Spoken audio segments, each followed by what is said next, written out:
যত স্পিরিট আছে দাবা, আমি বেল্ট বেঁধে বসে গেছি, আল্লাহর উপরে বিশ্বাস রাখি। হায়াতের মালিক আমি। তো আমার ভাইজান বড় ভালোবাসে, না দুবাই ছিলেন, আমি মাঝে মাঝে যেতাম ওনাদের কাছে দাওয়াত খেতাম। কি বুঝলেন, মুফতি আব্দুল ওদুদ ভাই সব ওনাদের সাথী আমাদের বর্ধমানে। আমি সর্বপ্রথম যে আলোচনাটা করব, গোটা পৃথিবীর মুসলমানদেরকে একটা বিশ্বাস রাখতে হবে, যা কিছু হয় আল্লাহ থেকে হয়, আর আল্লাহ যেটা করবেন মঙ্গলের জন্য করবেন। পৃথিবীর ভয় খাবার পাত্র একটাও নেই আল্লাহ ছাড়া। আমরা নিজেদের আব্বাকে ভয় খাই না, রিসপেক্ট সম্মান করি। বড়দিকে সম্মান করা, ছোটকে স্নেহ করা, এটা ইসলামে আছে। ভয় খাওয়া, অনেকজন বলে না আমি আমার আব্বাকে ভয় খাই, এই শব্দটা খারাপ শব্দ। আমি আমার আব্বাকে সম্মান করি, এই শব্দটা হচ্ছে দামি শব্দ। আমি আমার চাচাকে সম্মান করি, আমি আমার বড় ভাইকে সম্মান করি। ভয় নয়, ভয় একমাত্র আল্লাহকে খাওয়া যায়, যিনি আমার সৃষ্টিকর্তা, যিনি আমাদেরকে সৃষ্টি করেছেন। আমাদের পুরো শরীর জান যে আল্লাহর কবজায় আছে, তিনি একমাত্র। কে ভয় খাওয়াচ্ছে আমি জানি না আপনাদিকে। এই ভারতের অনেক, কি বললেন, আমি কালকে একটা কথা বলেছি, হাতি চালে বাজার, কুত্তা ভোগে হাজার। আমরা রাস্তায় চলবো, নামাজ পড়বো, মসজিদে যাব, টুপি লাগাবো, দাড়ি রাখবো, পেছনে কুত্তা চিল্লালেও আমাদের কোনো লাভ নাই। কুত্তা চিল্লাবে, আমাদেরকে আমাদের কাজ করতে হবে, আল্লাহর ইবাদত করবো। যেটা বলুন ইনশাআল্লাহ। আর যারা স্বপ্ন দেখছে, আমার এক বায়ানের কমেন্টের নিচে এক আরএসএস এর হারামখোর কমেন্ট করেছে, अभी तो बाबरी को तोड़ा, अभी तो बाबरी को तोड़ा, आगे चलकर देखते रहो और कितने को तोड़ेंगे। मैंने ये कहा कि पूरे हिंदुस्तान के सारे मस्जिद को तोड़ दो, अल्लाह की कसम हमारे दिल और दिमाग से अल्लाह और रसूल का मोहब्बत को तुम हटा नहीं सकते। जो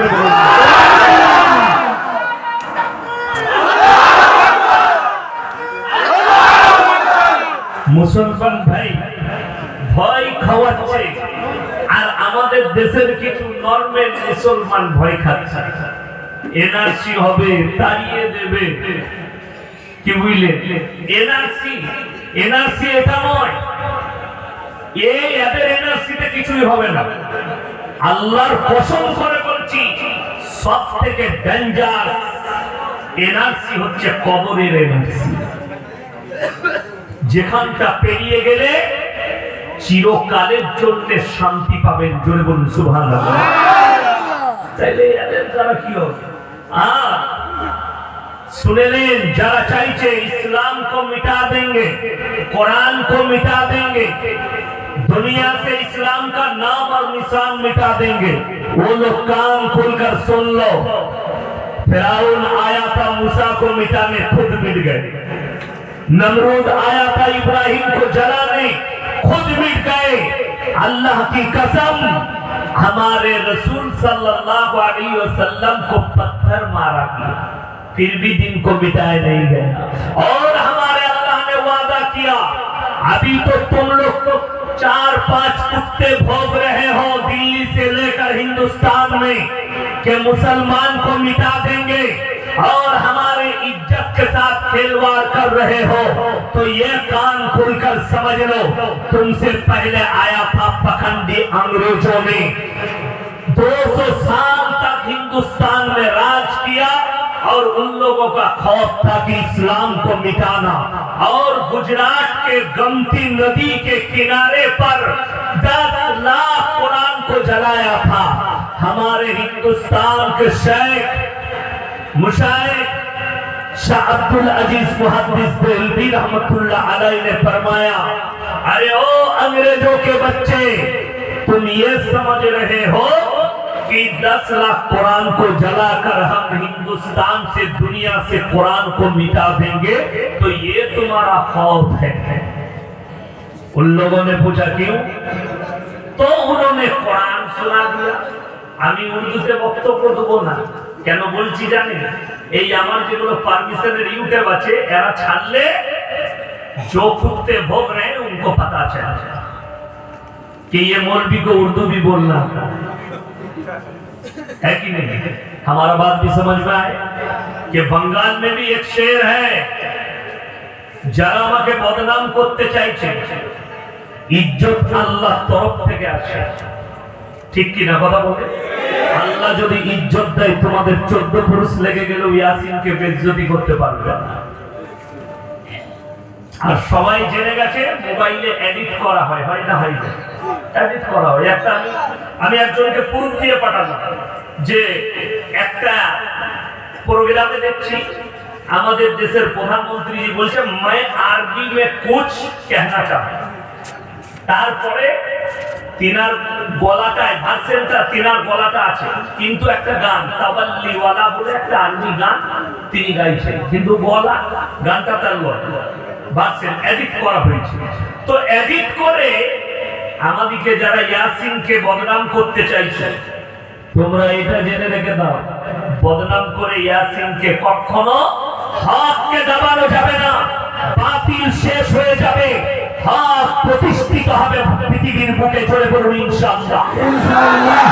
আমার মুসলমান ভাই, আল্লাহ রাব্বুল আলামিন কোরআনে, যারা কোরআনের উপরে বিশ্বাস রাখে সবাই হাত তুলে বলুন আমরা কোরআনের উপরে বিশ্বাস রাখবো ইনশাআল্লাহ। কোরআন হচ্ছে আল্লাহর মুকদ্দাস কিতাব।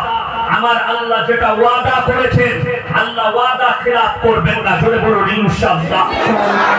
বিশ্বাস কোরআন শুনলেন শাহ আব্দুল আজিজ মুহাদ্দিস দেহলভী রাহমাতুল্লাহ আলাইহি, তিনি সঙ্গে সঙ্গে কি করলেন? তাদের কাছে কোরআন শোনালেন। কোরআন শোনো। তোমরা যে মনে করছো, আমরা অনেকে ভাবি কোরআনটা আমাদের মায়েরা জুজদানে লেপটি আলমারিতে রাখে, রাখে না? রাখে। কথা বলে কোথায় রাখে? আলমারিতে, জুজদানে লেপটি রাখে। অনেক আমাদের মাদ্রাসায় আলমারিতে থাকে কাগজের মধ্যে, ওইখানে কোরআনকে হিফাজত করা হয়নি। আমার আল্লাহ কোরআনে নিজে বললেন ইন্না নাহনু নাযালনা যিকরা ওয়া ইন্না লাহু হাফিজুন। আমি আল্লাহ রাব্বুল আলামিন এই কোরআনকে অবতীর্ণ করেছি, কোরআনের হেফাজতের দায়িত্ব আমি আল্লাহ নিজে নিয়েছি। যদি বলেন কেমন করে? এই কাগজের পাতায় নয়, পৃথিবীর যত কোটি কোরআন আছে, হে বেঈমান কাফেরের দল, সব জ্বালিয়ে দাও। আল্লাহর কসম করে বলছি, একটা যদি হাফিজে কোরআন জিন্দা থাকে তো 100 কোটি কোরআন ছেপে আবার আসবে। আল্লাহ 10 বছরের একটা হাফিজে কোরআনের সিনেতে 30 পারা কোরআন গেঁথেছে। জোরে বলুন নারায়ে তাকবীর। আমার মুসলমান ভাই, আর আপনি ভয় খাচ্ছেন কোরআন মিট যায়, আপনি ভয় খাচ্ছেন কোরআন মিটে যাবে। একটা হাফিজে কোরআন জিন্দা থাকলে 100 কোটি কোরআন ছেড়ে চলে আসে। লকডাউনের সময় অনেক মসজিদ বন্ধ ছিল, ঠিক কিনা কথা বলে? যেগুলো টাউনশিপ, গ্রামগঞ্জ মসজিদ, নামাজ কোথায় পড়েছি আমরা? কথা বলেন না? বাড়িতে পড়েছি না পড়েনি? আল্লাহ ইবাদত কবুল করেছে না করেন? অবশ্যই করেছে। আল্লাহ ইবাদত কবুল করেছে। যদি ঘরে নামাজ পড়ে, আল্লাহ ইবাদত কবুল করেছে।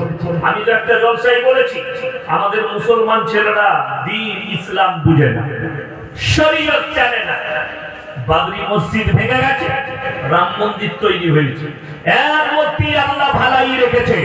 কিন্তু দোয়া করি, যেদিনে আমার আল্লাহ চাইবে, अगर मेरा अल्लाह चाहा, मेरे रब ने अगर चाहा, तो इंशाअल्लाह फिर एक दिन बाबर हम तेरे मस्जिद में फिर से आजाद देंगे इंशाअल्लाह।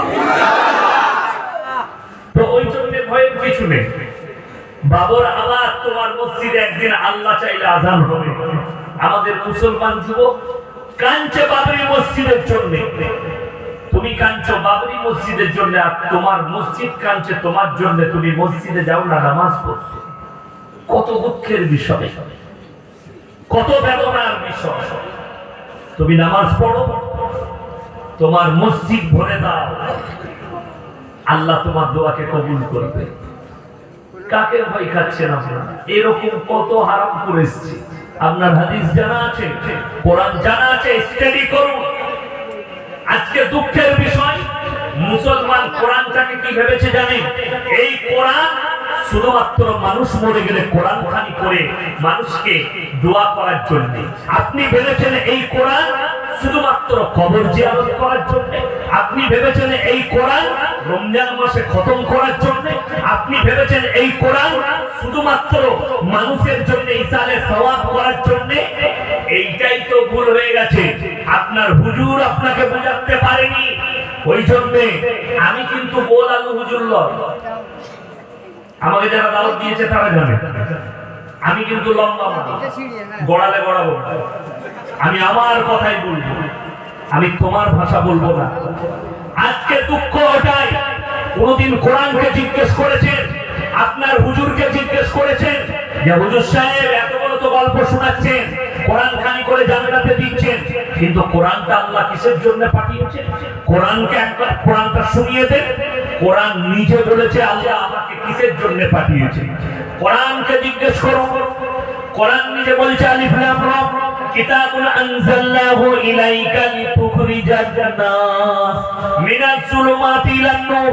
হে আমার নবী, পৃথিবীর মানুষকে বলে দাও এই কোরআনকে আমি আল্লাহ পাঠালাম পৃথিবীর মানুষকে অন্ধকার জগৎ থেকে আলোর পথটা দেখাবার জন্য। যারা অন্ধকার জগতে ঢুকে আছে তাদেরকে শুধুমাত্র আলোর পথটা দেখাবার জন্য আমি আল্লাহ রাব্বুল আলামিন এই কোরআনকে পাঠিয়েছি। এখানে আল্লাহ কমিউনিটির নাম করেনি, ধর্মের নাম করেনি, কোন জাতির নাম করেনি। আল্লাহ শুধুমাত্র মানুষের জন্য পাঠিয়েছেন। জোরে বলুন সুবহানাল্লাহ। অনলি ফর গোটা পৃথিবীর মানুষের কল্যাণের জন্য, যারা অন্ধকার জগতে ডুবে আছে আলোটা দেখাবার জন্য কোরআনকে পাঠানো হয়েছে। চলো, যাদের মনে হচ্ছে কোরআন কি দিয়েছে, সেই পৃথিবীর নেমখারাম শিক্ষিত দিকে বলছে শোনো, এই কোরআনের মধ্যে আল্লাহ গোটা পৃথিবীর বায়োডাটা ভরে দিয়েছে। জোরে বলুন সুবহানাল্লাহ। আপনি খালি নিতে পারেননি, এটা আপনার দুর্বলতা, আমার দুর্বলতা যে আমরা নিতে পারলাম না। কোরআনে কোন দিকটা চান পৃথিবী, যে দিকটা চাইবেন সেই দিকটা কোরআন বর্ণনা করেছে। সামাজিক, অর্থনৈতিক, রাজনৈতিক, সাংসারিক, ব্যবসায়িক, যে দিকটা চাইবেন সেই দিকটা আল্লাহ কোরআনে ভরে দিয়েছে। সব দিক আল্লাহ কোরআনে ভরেছে, খালি আপনার আমার লিবার ক্ষমতা নেই। যেমন বুঝায়, আজকে দেখুন এটা মাদ্রাসার জলসা। আপনার জানা আছে ইসলামের যে বুনিয়াদ আল্লাহ পৃথিবীর মুখে রেখেছে, শিক্ষার দ্বারা, এডুকেশনের দ্বারা বুনিয়াদ রাখা হয়েছে। প্রথম আয়াত ইকরা বিসমি রাব্বিকাল্লাযী খালাক, হে নবী পড়ো। এই আয়াত প্রথমে অবতীর্ণ হয়েছে। এর পেছনে লজিক লুকানো আছে। লজিকটা অনেক মুসলমান জানেন। আমরা বললে মনে করে এই মৌলবী মূর্খর মতো কথা বলছি। আপনি ভালো মৌলবীর কাছে স্টাডি করবেন, তবে পাবেন। যাত্রার কাছে করবেন না। আজকে সমাজ ওই জন্যে গাগনে চলে গেছে। আমাকে কালকে বলছে হুজুর সুর করে বক্তব্য দেন। আমি বললাম সুর আমি 2 ঘন্টায় বক্তব্য দিতে পারি সুর করে, কিন্তু সুরে জলসা শেষ। বুঝলি কি হুজুর, বুঝিনি কিছু।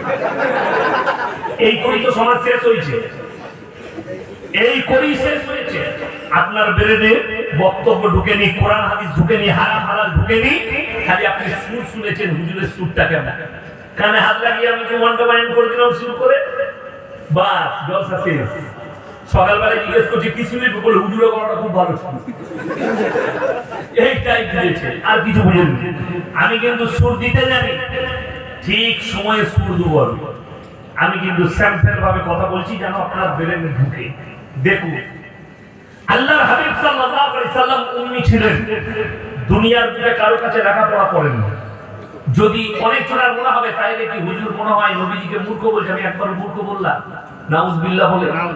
নবীজি সাল্লাল্লাহু আলাইহি সাল্লাম পৃথিবীর আদি থেকে অন্ত পর্যন্ত সৃষ্টির শ্রেষ্ঠ, কিন্তু নবীজি উম্মি ছিলেন, দুনিয়াতে কারোর কাছে লেখাপড়া করেন না।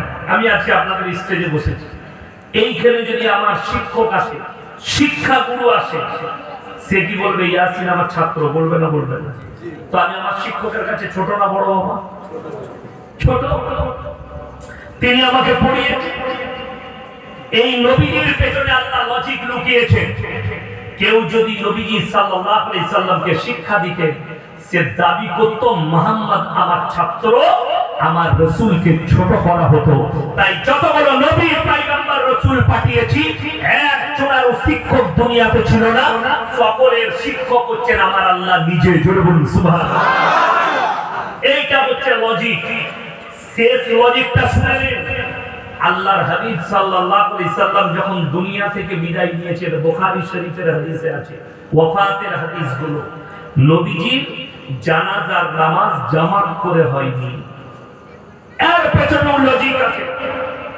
একজন সাহাবী যদি নামাজটা পড়াতেন, জানাজার ইমামতি করতেন, সে বলতো, এই নবীজি আমাকে ইমামতি করতে দিয়েছে, তার মানে তোরা আমাকেই মেনে চলবি। গ্রহণযোগ্যতা, সে নিজের কথাটাকে তাদের কাছে খাটাতো, যার কারণে লজিক লুকিয়ে দিয়েছেন আল্লাহ। নবীজি এলান করলেন, আমি দুনিয়া ছাড়ার পরে তোমরা আমার সামনে দাঁড়িয়ে নিজের নিজের নিয়ত বেঁধে জানাজা পড়ে নিবে। আমার জানাজার নামাজের জামাত করে কেউ ইমামতি করবে না। এটাই হচ্ছে সহিহ riwayat হাদিসের। নবীজির জানাজা নামাজের ইমামতি কেউ করেননি, সবাই নিজের নিজের নিয়ত বেঁধে জানাজা পড়েছে। কথা বুঝে? কেউ পড়ালে সে তো বলতো আমি বড়, আমাকে নবীজি পড়াতে বলেছে। ওই জন্য নবীজি সমান মাপকাঠিতে মাপলেন, সমান মাপকাঠি দিলেন। চলুন, এই আপনি আমি সকলে জানি, দ্বীনি ইলম হাসিল করা প্রত্যেকটা মুসলমান নরনারীর জন্য কি ফরজ? আপনি কত সুন্দর উত্তর দিলেন, ফরজ। আর আমি চ্যালেঞ্জ দিয়ে বলে যাচ্ছি, গোটা হাওড়া জেলায় যদি সমীক্ষা করা হয়, 100টার মধ্যে 98 জনের কাছে দ্বীনি শিক্ষা নেই। ঠিক বললাম না? বলবো না? কথা বলে। আর পশ্চিমবাংলায় সমীক্ষা করলে 3.5 কোটি মুসলমান থাকলে 2 কোটি আছে নাকি এটা সন্দেহ আছে। 2 কোটি মুসলিম আছে নাকি এটার মধ্যেও সন্দেহ আছে। মুনাফিক খানিক আছে, বেঈমান কিছু আছে, ইসলামের দুশমন কিছু ঢুকে আছে আমাদের মধ্যে। এরকম খুঁজে বার করলে আপনি পাবেন। চলুন আপনাকে বুঝায়। আপনি এটা বুঝলেন যে দ্বীনি ইলম হাসিল করা ফরজ। দ্বীনি ইলম হাসিল করা ফরজ মানে কি? মৌলভী হতে হবে, মুহাদ্দিস হতে হবে, মুকাররির, মুফাসসির না। এগুলো একটা তাবকা আছে। আল্লাহ যাকে পছন্দ করেন তাকে ইলম দান করেন, আল্লাহ যাকে ভালোবাসেন তাকে তার সিনেতে কোরআন ভরে দেন। দ্বীনি ইলম অতটা হাসিল করা ফরজ যতটা করলে আপনি হারাম হালাল বেঁচে চলতে পারবেন, দ্বীন আর বদ্দীন জানতে পারবেন, কুফরি জানতে পারবেন, শিরক আর বিদআত জানতে পারবেন। বেঈমান কাফেররা যে জালটা আপনার উপরে ছুড়ছে, এই জালটা যেন আপনি বুঝতে পারেন। প্রথম জাল বলে দিই, ইহুদি নাসারারা, বেঈমান কাফেররা এমন এমন পাপ এনেছে যে পাপগুলো ডাইরেক্ট জিনা, ডাইরেক্ট আপনার বলাৎকারী, ডাইরেক্ট জিনার পাপ হবে, অথচ সেগুলোর নাম সুন্দর করে পাল্টি দেওয়া হয়েছে। 1 নম্বর বলি, আমাদের যুবকরা, শিক্ষিতরা শুনবেন, যারা জ্ঞানী আছে, স্কুলে পড়াশোনা করে তারা শুনবে। বেঈমান কাফেররা একটা পাপ এনেছে, পাপটার নাম দিয়েছে 14ই ফেব্রুয়ারি, ভ্যালেন্টাইন ডে। কথা বুঝতে পারেন? এটা কিন্তু জিনা করার দিন। ওই দিনে আমি বলি, এটা আমার মুখের ভাষা নয়, মিডিয়া বলছে, গোটা কলকাতায় 3.5 থেকে 4 লাখ খালি কন্ডম বিক্রি হয়েছে। আপনারা হাসছেন, এটা হাসি নয়, এটা দুঃখের বিষয়। সেখানে আপনি খুঁজলেন 2 লাখ মুসলমান যুবক যুবতী আছে, তারা অংশগ্রহণ করেছে 14ই February, Valentine day, chocolate day, kiss day, তারপরে ছেলে। কথা বুঝতে পারেননি? আপনারা হাসছেন, আমি বাস্তব বলছি। এইগুলো সব ইহুদি নাসারাদের তৈরি, খালি নামগুলো পাল্টি দিয়েছে। দেখবে ইংরেজিতে আর একটা ভাষা বার করেছে, এই ভাষাটার কত দুর্বলতা আছে জানেন? একটা ভাষা দেখবেন, যদি বাসেতে যুবকরা কোন মেয়ের যদি পা লেগে যায় আপনার গায়ে, চলছে জুতোটা লেগে গেল, যদি পাটা ছিঁড়েও যায় আর যদি বলে দেয় না সরি দাদা, হসপিটালে 3টে সেলাই করবে কিন্তু মেয়েটাকে কিছু বলবে না। ঠিক বললাম না ভুল বললাম? যে হারাম খদ্দের তৈরি, জানে এমন ভাবে সরি বলবি মাল যেন ফেসে যায়, বেরুতে না পারে। এই তো হচ্ছে বেঈমান কাফেরের তৈরি ইংরেজি। আর আমাদের তৈরি হচ্ছে কি বলেন, যদি কারো গায়ে পা লেগে যায়, সালাম আলাইকুম ভাই, ক্ষমা করবে, মাফ করবে। এটাতে আপনার কেন এটা অ্যাটিটিউড নেই। এটার মধ্যে দেখুন, ইসলাম কিন্তু সাদাসিধে স্যাম্পেলের উপরে দাঁড়িয়ে আছে, যার কারণে এটার মধ্যে কি আছে? ভদ্রতা আছে, প্রেম নাই। কিন্তু ইংরেজ হারামখোররা এমন ভাষা বার করেছে, যদি কানেতে জুতো মেরে সরি বলে তাও বলবে, কোনো ব্যাপারে বুঝে চলে যায়, বুঝে ওই জন্য কোনো ব্যাপার না। এটা বাস্তব বলছি, এমন একটা সরি। আজ আমি গাড়ি নিয়ে বয়ান করতে আসছি, আজ থেকে 12 বছর, আমি 17 বছর জলসার ময়দানে আছি। আমার দাড়িগুলো এখন তো একটু একটু বেরিয়েছে, তখন ছিলই না। ফারাগের পর আমি তখন হাওড়া উঠিয়ে প্রচুর জলসা করেছি, বাসে ট্রেনে আসতাম। তো আমি আমার বর্ধমান থেকে বাড়ি যাচ্ছি সুপার বাসে, তো আমি সামনের সিটে বসেছি, একটা রড থাকে, রডটা ধরে বসেছি। একটা এমন একটা মেয়ে চাপলকে বলেন, এদিকে আমার এখনো দাগ আছে, নোকটা করে গোটাই ফেড়ে গেল, রক্ত বেরিয়ে গেল, শুয়োরের মতো নোক রেখেছে। আই এম সরি দাদা। আমি তো ওইটা তো দারুণ ইংরেজি, যা চলে যায়, অসুবিধা নেই। আবার আমি মরে গেলেও কোনো ব্যাপার নেই, কিন্তু সরি বলে দিয়েছি। দারুণ ইংরেজি বার করেছে, সূক্ষ্মভাবে বুঝাচ্ছে। আল্লাহ নবী জনাবে মুহাম্মদুর রাসূলুল্লাহ সাল্লাল্লাহু আলাইহি সাল্লাম, আল্লাহ নবীর হাদিস, এমন একটা যুগ তোমাদের সামনে আসবে, হারাম আওলাদ কোন সমাজে বেশি প্রকাশ পাবে, হালাল আওলাদ কমে যাবে, হারাম আওলাদ প্রকাশ পাবে।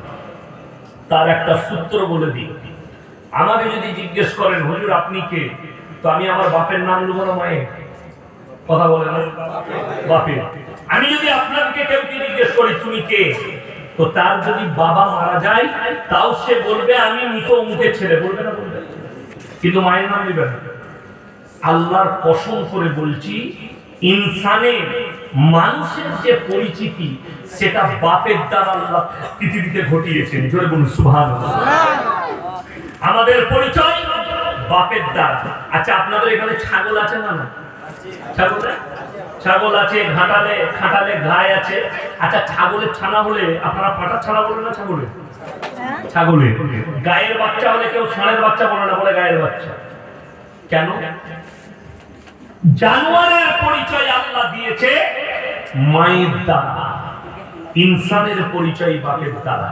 একটা কুকুর রাস্তায় ঘুরে, পাড়ায় যদি 5টা কুত্তা থাকে, 5 জনই মিলামিশা করবে। কার বীর্য থেকে বাচ্চা হয়েছে এটা আমার আল্লাহ ছাড়া পৃথিবীর কেউ জানে না। ঠিক বললাম না ভুল বললাম? বড় কষ্টের বিষয়।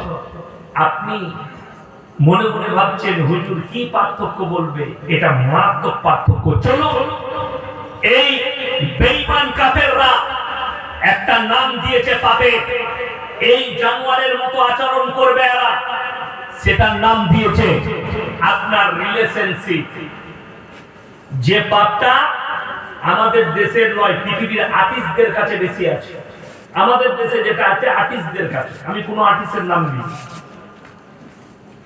কোন আর্টিস্টের নাম নেই, কিন্তু তাদের কাছে এই পাপটা আছে, মানে রিলেশনশিপ। এই 1 মাস সাথে রইল, শুলে সব করলে, মিলামিশা হলো, একটা বাচ্চাও হয়ে গেল, বিয়ে হয় না এখন, একটা বাচ্চাও হয়ে গেল, এরপর দুজনার মনোমিলন হলো না, তো বিয়েটা হলো না। দিয়ে কি হলো? ওই ছেলেটা মায়ের কাছে আছে, সে মায়ের পরিচয়ে বাঁচবে। এটা ভারতবর্ষের সংস্কৃতি নয়। America, London, Britain, Japan, German, Australia, Brazil, Spain, উত্তর কোরিয়া, দক্ষিণ কোরিয়া, চাইনা, যতগুলো বেঈমান কাফের দেশ আছে, তারা যাদের পার্লামেন্টে পাস করিয়েছে, এরপর থেকে যতগুলো মানুষ বাঁচতে চাইবে, কেউ যদি মায়ের পরিচয়ে বাঁচে সেও বাঁচতে পারবে। এই বাচ্চাগুলো হবে হারাম আওলাদ। তারা মারা জিনা করবে, রাস্তাঘাটে রিলেশনশিপ নাম দিয়েছে, আর সেই রিলেশনশিপের নামে যে বাচ্চাগুলো পয়দা হবে এগুলো হারাম আওলাদ পয়দা হবে, আর আমাদের সমাজে প্রকাশ পাবে। বর্তমানে মুসলমানের কাছে ভারতবর্ষে সব থেকে বড় ভাইরাস কি ছড়িয়েছে জানেন? মারাত্মক ভাইরাস। সেই ভাইরাসটা আপনি আপনার হাওড়া জেলায় খুঁজবেন, আপনার এলাকায় খুঁজবেন, গোয়ালবাটি এলাকায়। আমি তো কেউ কি চিনি না, সবাই আমাকে চিনে। ঠিক বললাম না ভুল বললাম? কটা আমাকে চিনি, বাকি আমি কেউ কি চিনি না। বাকি এতটুকু পরিচয় আপনাদের সাথে আছে, আল্লাহ নবীর হাদিস, এক মুমিন আর এক মুমিনের ভাই ভাই। তাই আমি আপনাদের ভাই, আপনারা আমার ভাই। জোর বলুন ইনশাআল্লাহ।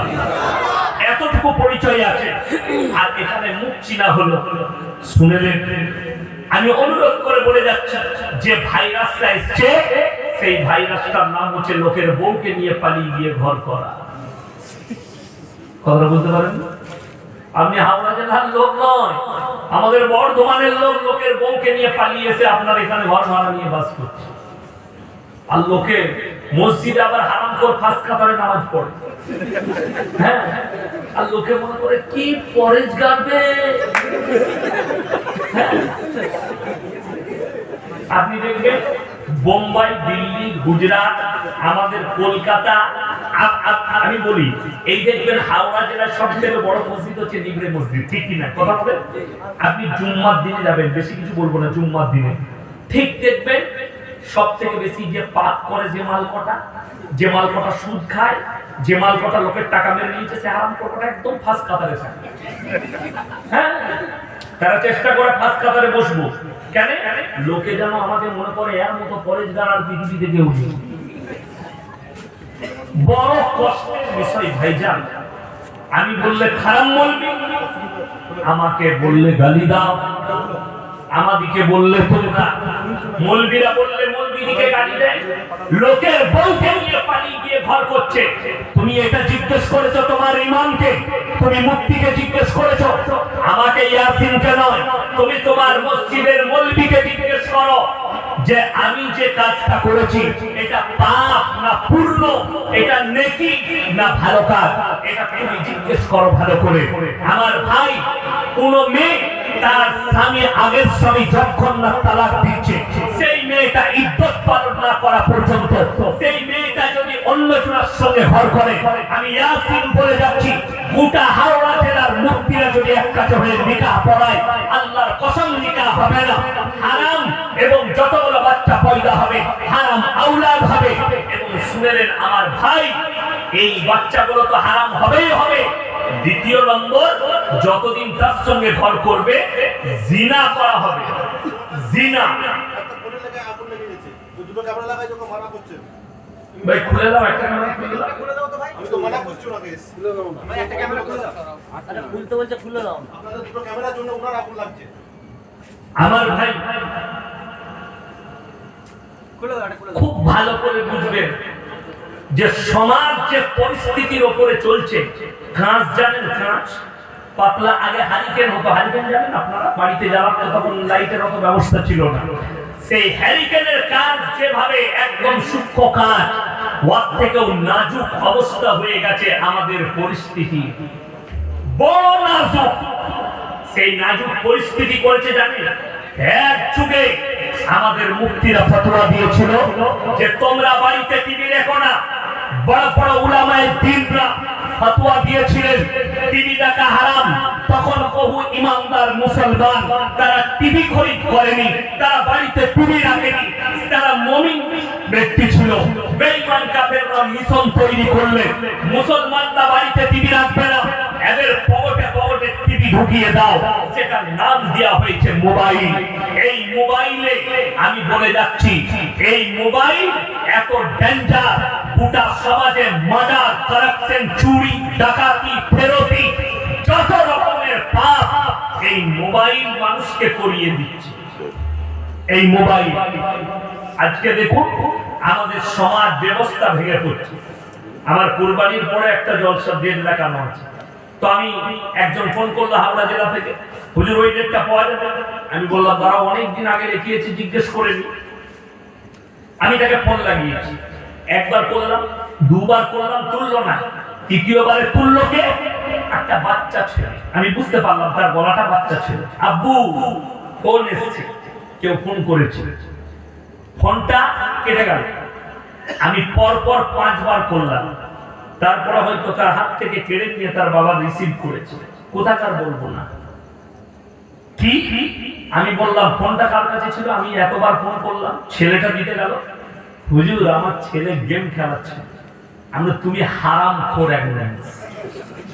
ফোনটা কেটে দিলাম। আমি বললাম তোর জলসা ডেট ক্যান্সেল, তোমার দাওয়াত দেওয়া যাবে।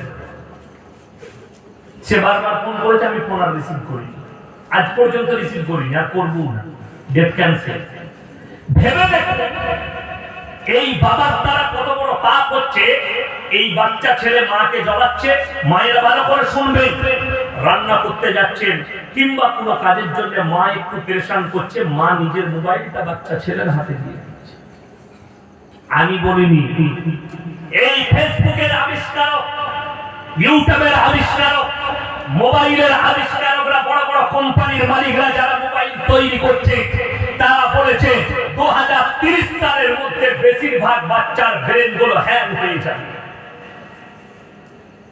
আপনারা জানেন, উলামায়ে দ্বীন দিকে জিজ্ঞেস করুন, যে বাচ্চা ছেলের কাছে, মাদ্রাসার তালিব ইলমের কাছে যারা হিফজ পড়ে, যদি মোবাইল থাকে, সেই ছেলেটার কোরআনটা সিনের মধ্যে আর দিমাগে বসবে না।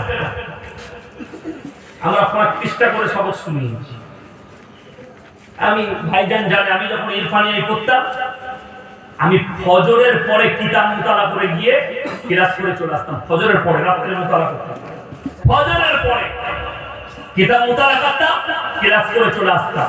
আল্লাহ তো না কেন? ব্রেন খালি না, মোবাইল ঘাটতাম না কিছু। কি ছিল? রান্না করে খাওয়া দাওয়া, খেলাধুলা, আর দ্বিতীয় নম্বর ছিল পড়াশোনায়। 3টে কাজ ছিল। আর এখনকার ছেলেদের 1 নম্বর কাজ, যদি রবিবার ছুটি থাকে, হারাম করার ঘর থেকে বেরোলো না, সারা দিন মোবাইলে পড়ে। ঠিক বলছি না ভুল বললাম? আমরা ছোটবেলায় ক্রিকেট খেলেছি, হাডুডু খেলেছি, কবাডি খেলেছি, খেলেছি না খেলেছি? সব বিলুপ্ত হয়ে গেছে। এরা কিয়ামতের আলামত। মানুষের আয়ু কমে যাবে তাদের পাপের কারণে, মানুষের বয়স কমে যাবে তাদের পাপের কারণে। গোটা সমাজ ব্যবস্থা ভেঙে পড়বে। আজকে কিভাবে ভাঙছে শুনলেন?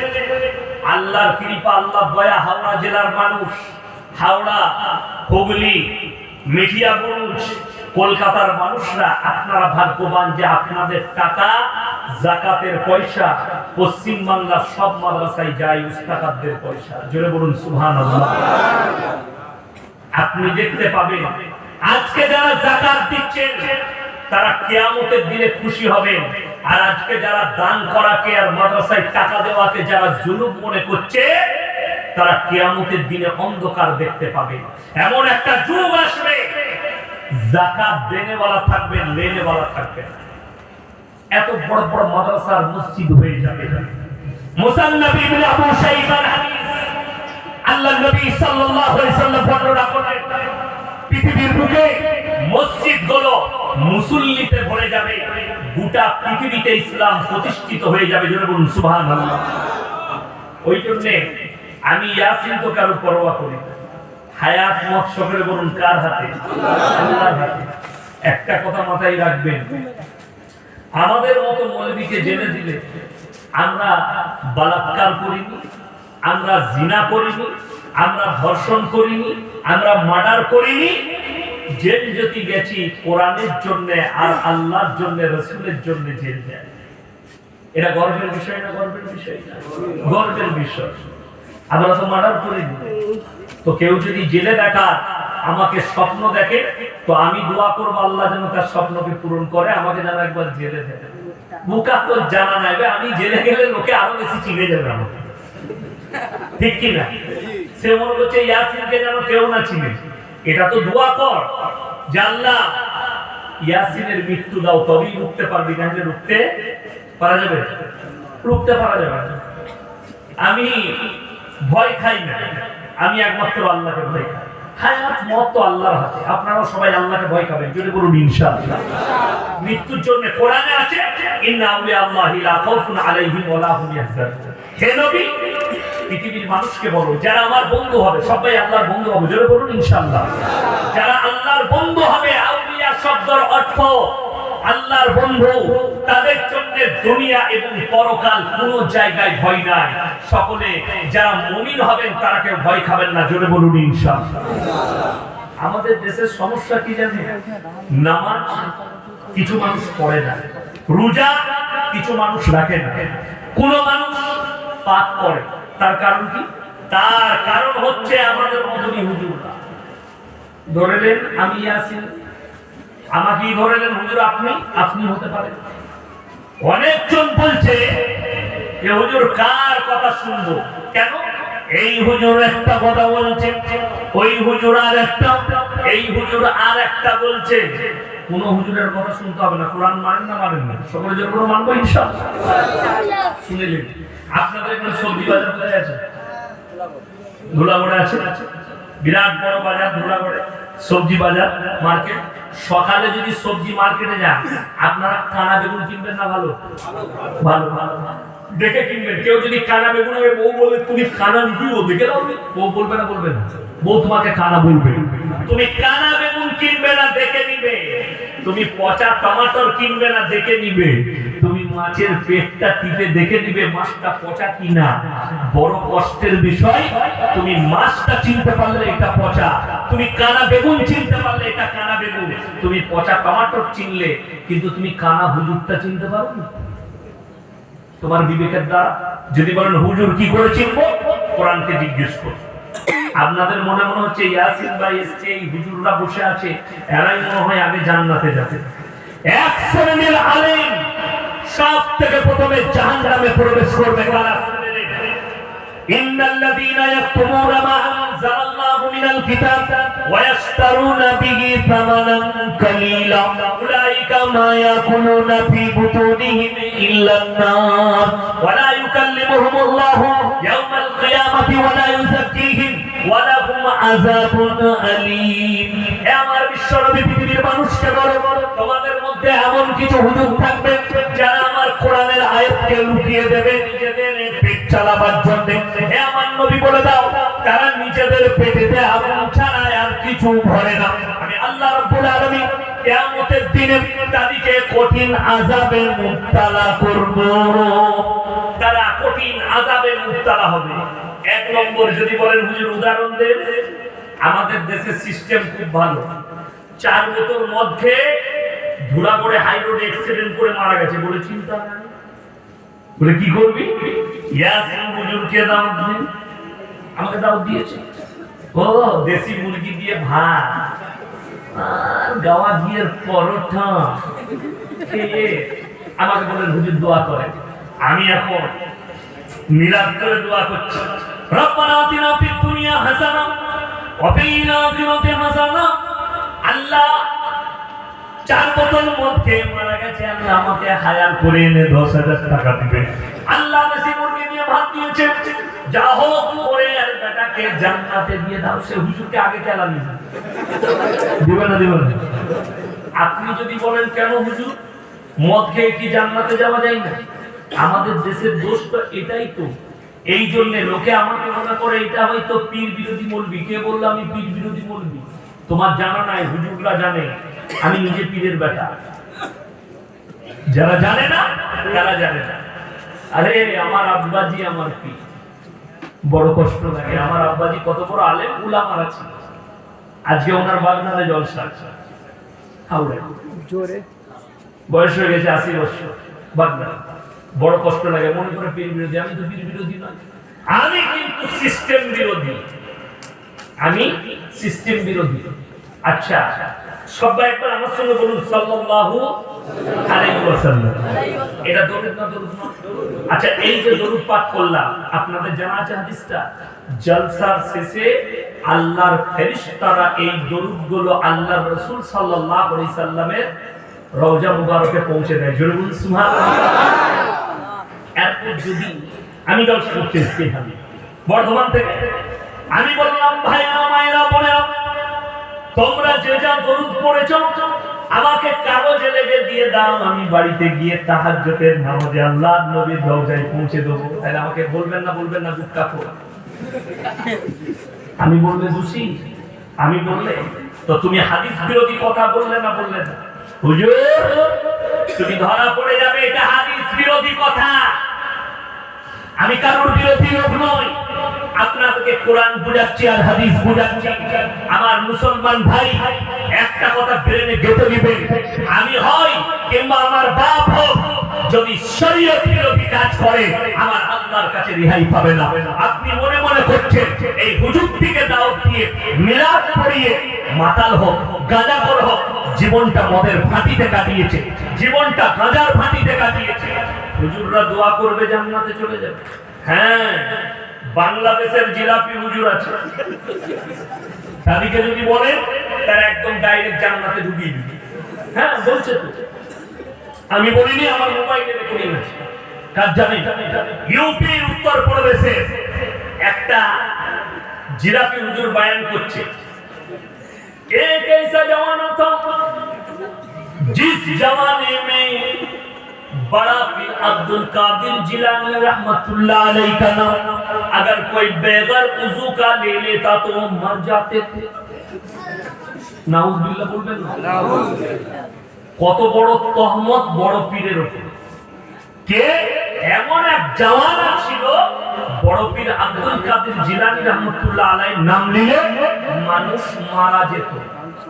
এটা হচ্ছে তার প্রথম ভাষা। দ্বিতীয় ভাষা শুনে নেন, इस दौर में अगर कोई बगैर वुजू का बड़ा पीर अब्दुल कादिर जिलानी रहमतुल्लाह अलैह का नाम ले ले तो उसके घर में बरकत कम हो जाए। नाउजुबिल्लाह। কত বড় বেহুরমতি কথা। আচ্ছা উদাহরণস্বরূপ বলি, নবীর দরজা বেশি না বড় পীরের দরজা বেশি? এরপর শুনে নেন, যে জিলাপি হুজুর আর যে গুটকাখোর বয়ান করছে তাকে জিজ্ঞেস করুন যে যদি নবীর দরজা বেশি হয়, আল্লাহ রসুলের নাম বিনা উজুতে নিলে তো মানুষকে জাহান্নামে ঢুকে যেতে হবে। কথাটা বুঝতে পেরেছেন না পারেন? তবে কথাটা মিল খাবে। কষ্টের বিষয় যে তুমি বড় পীরকে আপ করতে গিয়ে রসুলকে ডাউন করছো, এটা তোমার ব্রেনে আছে যে নবী থেকে কখনো পীররা উপরে যেতে পারে না। আমি আল্লাহর কসম খেয়ে বলে যাচ্ছি, নবীরা তো দূরের কথা, সাহাবীদের পায়ে ধুলোর যোগ্য পৃথিবীর কোনো ওলি হতে পারবে না। ঠিক কি না কথা বলে? তাহলে তুমি কার বিরুদ্ধে কথা বলছো? সাহাবী বিরোধী কথা এটা। আজকে যাওয়া নয়, যদি বড় পীর আব্দুল কাদের জিলানী রাহমাতুল্লাহ আলাইহি জীবিত থাকতেন আজকে কাফের ফতোয়া লাগতো, এদের উপরে কাফের ফতোয়া দিতে এবং এদিকে কালমা পড়ার হিদায়াত দিতে যে আমার বিরুদ্ধে এত বড় মিথ্যাচার। আমার মুসলমান ভাই উলামারা সাক্ষী আছে, আমরা বড় পীর আব্দুল কাদের জিলানী রাহমাতুল্লাহ আলাইহিকে তোমার থেকে বেশি সম্মান করি, খাজা মঈনুদ্দিন চিশতি রাহমাতুল্লাহ আলাইহিকে তোমার থেকে বেশি সম্মান করি। যারা আছেন, আমি অন্ত দিয়ে আমার 40,000 জলসা ছুটছে এই মুহূর্তে ফেসবুক আর ইউটিউবে। হিন্দু ভাইরাও শুনে একটা জলসা বার করে নিয়ে আসুন যে জলসায় আমি দাদা হুজুর পীর কেবলা রাহমাতুল্লাহ আলাইহির বিরুদ্ধে বলেছি, যে জলসায় আমি খাজা মঈনুদ্দিন চিশতি রাহমাতুল্লাহ আলাইহির বিরুদ্ধে বলেছি। যদি বার করতে পারবেন চলো, আমার মোবাইলে এখন আছে, মোবাইলে ছবি তুলে রেখেছি কিছু নেমো খারাপের জন্য। আমার বাড়িতেও রাখা আছে জেরেক্স করা দাদা হুজুর পীর কেবলা রাহমাতুল্লাহ আলাইহির ওসিয়ত না। আমার বাপ কাঁচা জিনিস নয় আর আমি ওই ইয়াসিন কাঁচা নয়। আমি মোবাইলে ফটো তুলেছি, তিনি তিনার ওসিয়ত নামায় লিখেছে মেয়েদের মাজারে যাওয়া হারাম। ফুরফুরাই যখন 21, 22, 23 যখন অনুষ্ঠান হয় মেয়েরা যেতে পারে না। বড় কষ্টের বিষয়। আপনি নিজের মুখে বলছেন দাদা হুজুরকে ভালোবাসি, ওসিয়ত নামায় লেখা আছে মেয়েদের মাজারে যাওয়া হারাম। হাওড়া, হুগলি, 24 পরগনা যারা বলছে আমরা দাদা হুজুর পীর কেবলা রাহমাতুল্লাহ আলাইহিকে ভালোবাসি, তারা নিজের বউকে নিয়ে খাজা বাবার মাজারে যাচ্ছে। ঠিক বললাম না ভুল বললাম? তাহলে তুমি দাদা হুজুরের দুশ্মন না তুমি দাদা হুজুরকে ভালোবাসলে বলা, তোমার দিলকে জিজ্ঞেস করো। শুধু এটা নয়, যারা বেরেলভি ভাই আছে, যারা নিজেদিকে সুন্নি বলছে, তাদের যে সব থেকে বড় মৌলবি তার নাম হচ্ছে আহমদ রাজা বেরেলভি। ফতোয়ায়ে রিজভিয়া খন্ড নম্বর 24, তার মধ্যে তিনি ফতোয়াই রেখেছেন। পাকিস্তানের করাচিতে ছাপা হয়েছে, সেখানে লেখা আছে মেয়েদের মাজারে যাওয়া তো দূরের কথা, নিয়ত করাটাও হারাম। এটা আমি আমাদের কোন মৌলবীর কথা বলিনি। বড় কষ্টের বিষয়, মানুষ তারপর নিয়ে যাচ্ছে, বড় কষ্ট লাগে এটা। হাজী সাহেব কে কে আছেন হাত তুলেন তো। এই উমরা করে এসেছেন, হাজী সাহেব কে কে আছেন হাত তুলেন তাড়াতাড়ি। কেউ না, এই তো পাশেই আছে, একটা দুটো পানি দেন তো আমাকে। ওই দিকেও আছে, হাতটা তুলো, তোমরাই তো আমার সাক্ষী। হ্যাঁ বহুত আছে, কিন্তু হাত তুলছেন না। আপনারা মনে করছেন আপনাদেরকে কিছু বলবো নাকি? না, বিসমিল্লাহ, আপনারা তো ভালো মানুষ। শুনে এই হাজী সাহেবরা সাক্ষী আছে, মক্কা থেকে মদিনা 430 থেকে 450 কিলোমিটার রাস্তা, ঠিক কিনা হাজী সাহেব? 450। আচ্ছা বলুন তো কটা মাজার দেখেন? একটাও মাজার নেই। আর আমার বাড়ি থেকে আপনাদের এখানে দেখালো 142 কিলোমিটার রাস্তা এখান পর্যন্ত। জানি না কোন দিকে 142,000-এর বেশি মাজার আছে। ঠিক বললাম না? বললাম। আমার খালি চিন্তা হয়, আচ্ছা শুনে আপনি দেখে ওহুদের প্রান্তরে 70 জন সাহাবীর কবর ব্যারিকেড দিয়ে ঘেরা আছে, লোহা। আমি যদিও যাইনি, কিতাবে পড়েছি, ঠিক কিনা? সেখানে এমন একজন সাহাবী শুয়ে আছেন, যুদ্ধের ময়দানে জিনার বুকটা চিড়ে কালিজা থটটা চিবিয়ে খেয়েছিল, তার নাম হিন্দা। সেই সাহাবী নাম হচ্ছে আল্লাহর নবী সাল্লাল্লাহু আলাইহি সাল্লামের চাচাজান হযরত আমির হামজা রাদিয়াল্লাহু তাআলা আনহু শুয়ে আছে। সেই জায়গায় তিনার মাজার গুলো না, 70টা সাহাবীর কবরের মাজার নেই। জান্নাতুল বাকিতে অতজন সাহাবী শুয়ে আছেন, মাজার নেই। আর আমাদের দেশে ঠিক রেল স্টেশনের গায়ে নাইলে রোডের সাইডে যেন মাল চুল্লি এসে পড়ে। আর আমাদের লরির ড্রাইভাররা খুব ভালো, যদি দেখতে পায় বাবার এই মাধ্যম বাবা হ্যাঁ টাকা চুচ্ছে। আপনি যদি মালদা জানেন না, মালদা জানেন না, দার্জিলিং রোড, হ্যাঁ যদি পানাগড় আমার বাড়ি পেরিয়ে পানাগড় দার্জিলিং মোড়, সেখান থেকে আসাম রোড, সেই রোড যদি ধরেন, সেই 60 নম্বর জাতীয় সড়কে ঠিক মাল্লারপুর ঢোকার আগে রোডের সাইডে একটা মাজার আছে। আমি কদিন দেখছিলাম নতুন তৈরি হয়েছে, চাদর ধরে দুজন দাঁড়িয়ে আছে, চাদরের মধ্যে লেখা আছে পয়সা ফেঁকো জান্নাত মে যাও। লরির ড্রাইভাররা মদ খায়, ওরা চিন্তা করবে সবাই জান্নাতে যাওয়ার ভালো জায়গা পেয়েছে, মাত্র 5 টাকা দিয়ে জান্নাত। হ্যাঁ 5 টাকায় জান্নাত, জান্নাতে ঢুকে গেল, তারপরে বোতল চালাচ্ছে। হ্যাঁ এই জন্যই তো, এটা বললে আমি পাপি, এটা বললে আমার দোষ। শুনে নিন, কবর আল্লাহ রাসূলের কবরে কটা চাদর চড়িয়েছিলেন? হাত তোলার নিষেধ আছে।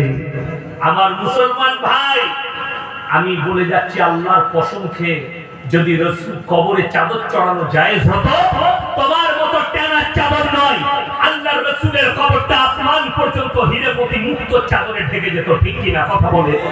নবীর কবরে জায়েজ নেই, পৃথিবীর আর কোন মৌলবি মোল্লা পীর ফকিরের কবরের জন্য জায়েজ হতে পারে না।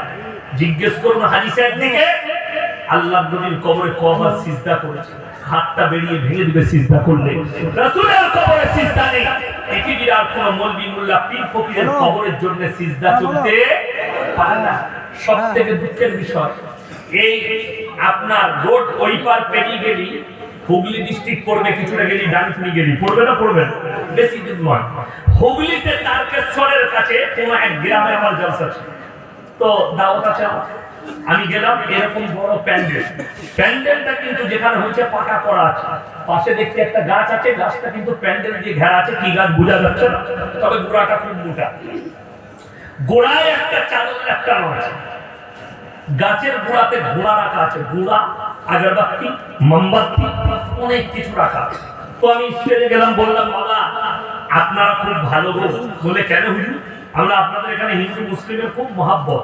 বলে কেন হুজুর, কি দেখে? বললে আমরা এই যে তোমরা জলসা করছো আর এখানে ওরা পুজো করে। বলে হুজুর ওটা আমাদেরই। আমরা তোমরা এখানে কি করছো? বলে বুড়ো পীর আছে। এরা একদম সত্য ঘটনা বলছি। বলে এখানে বুড়ো পীর আছে। নাউজুবিল্লাহ বলে।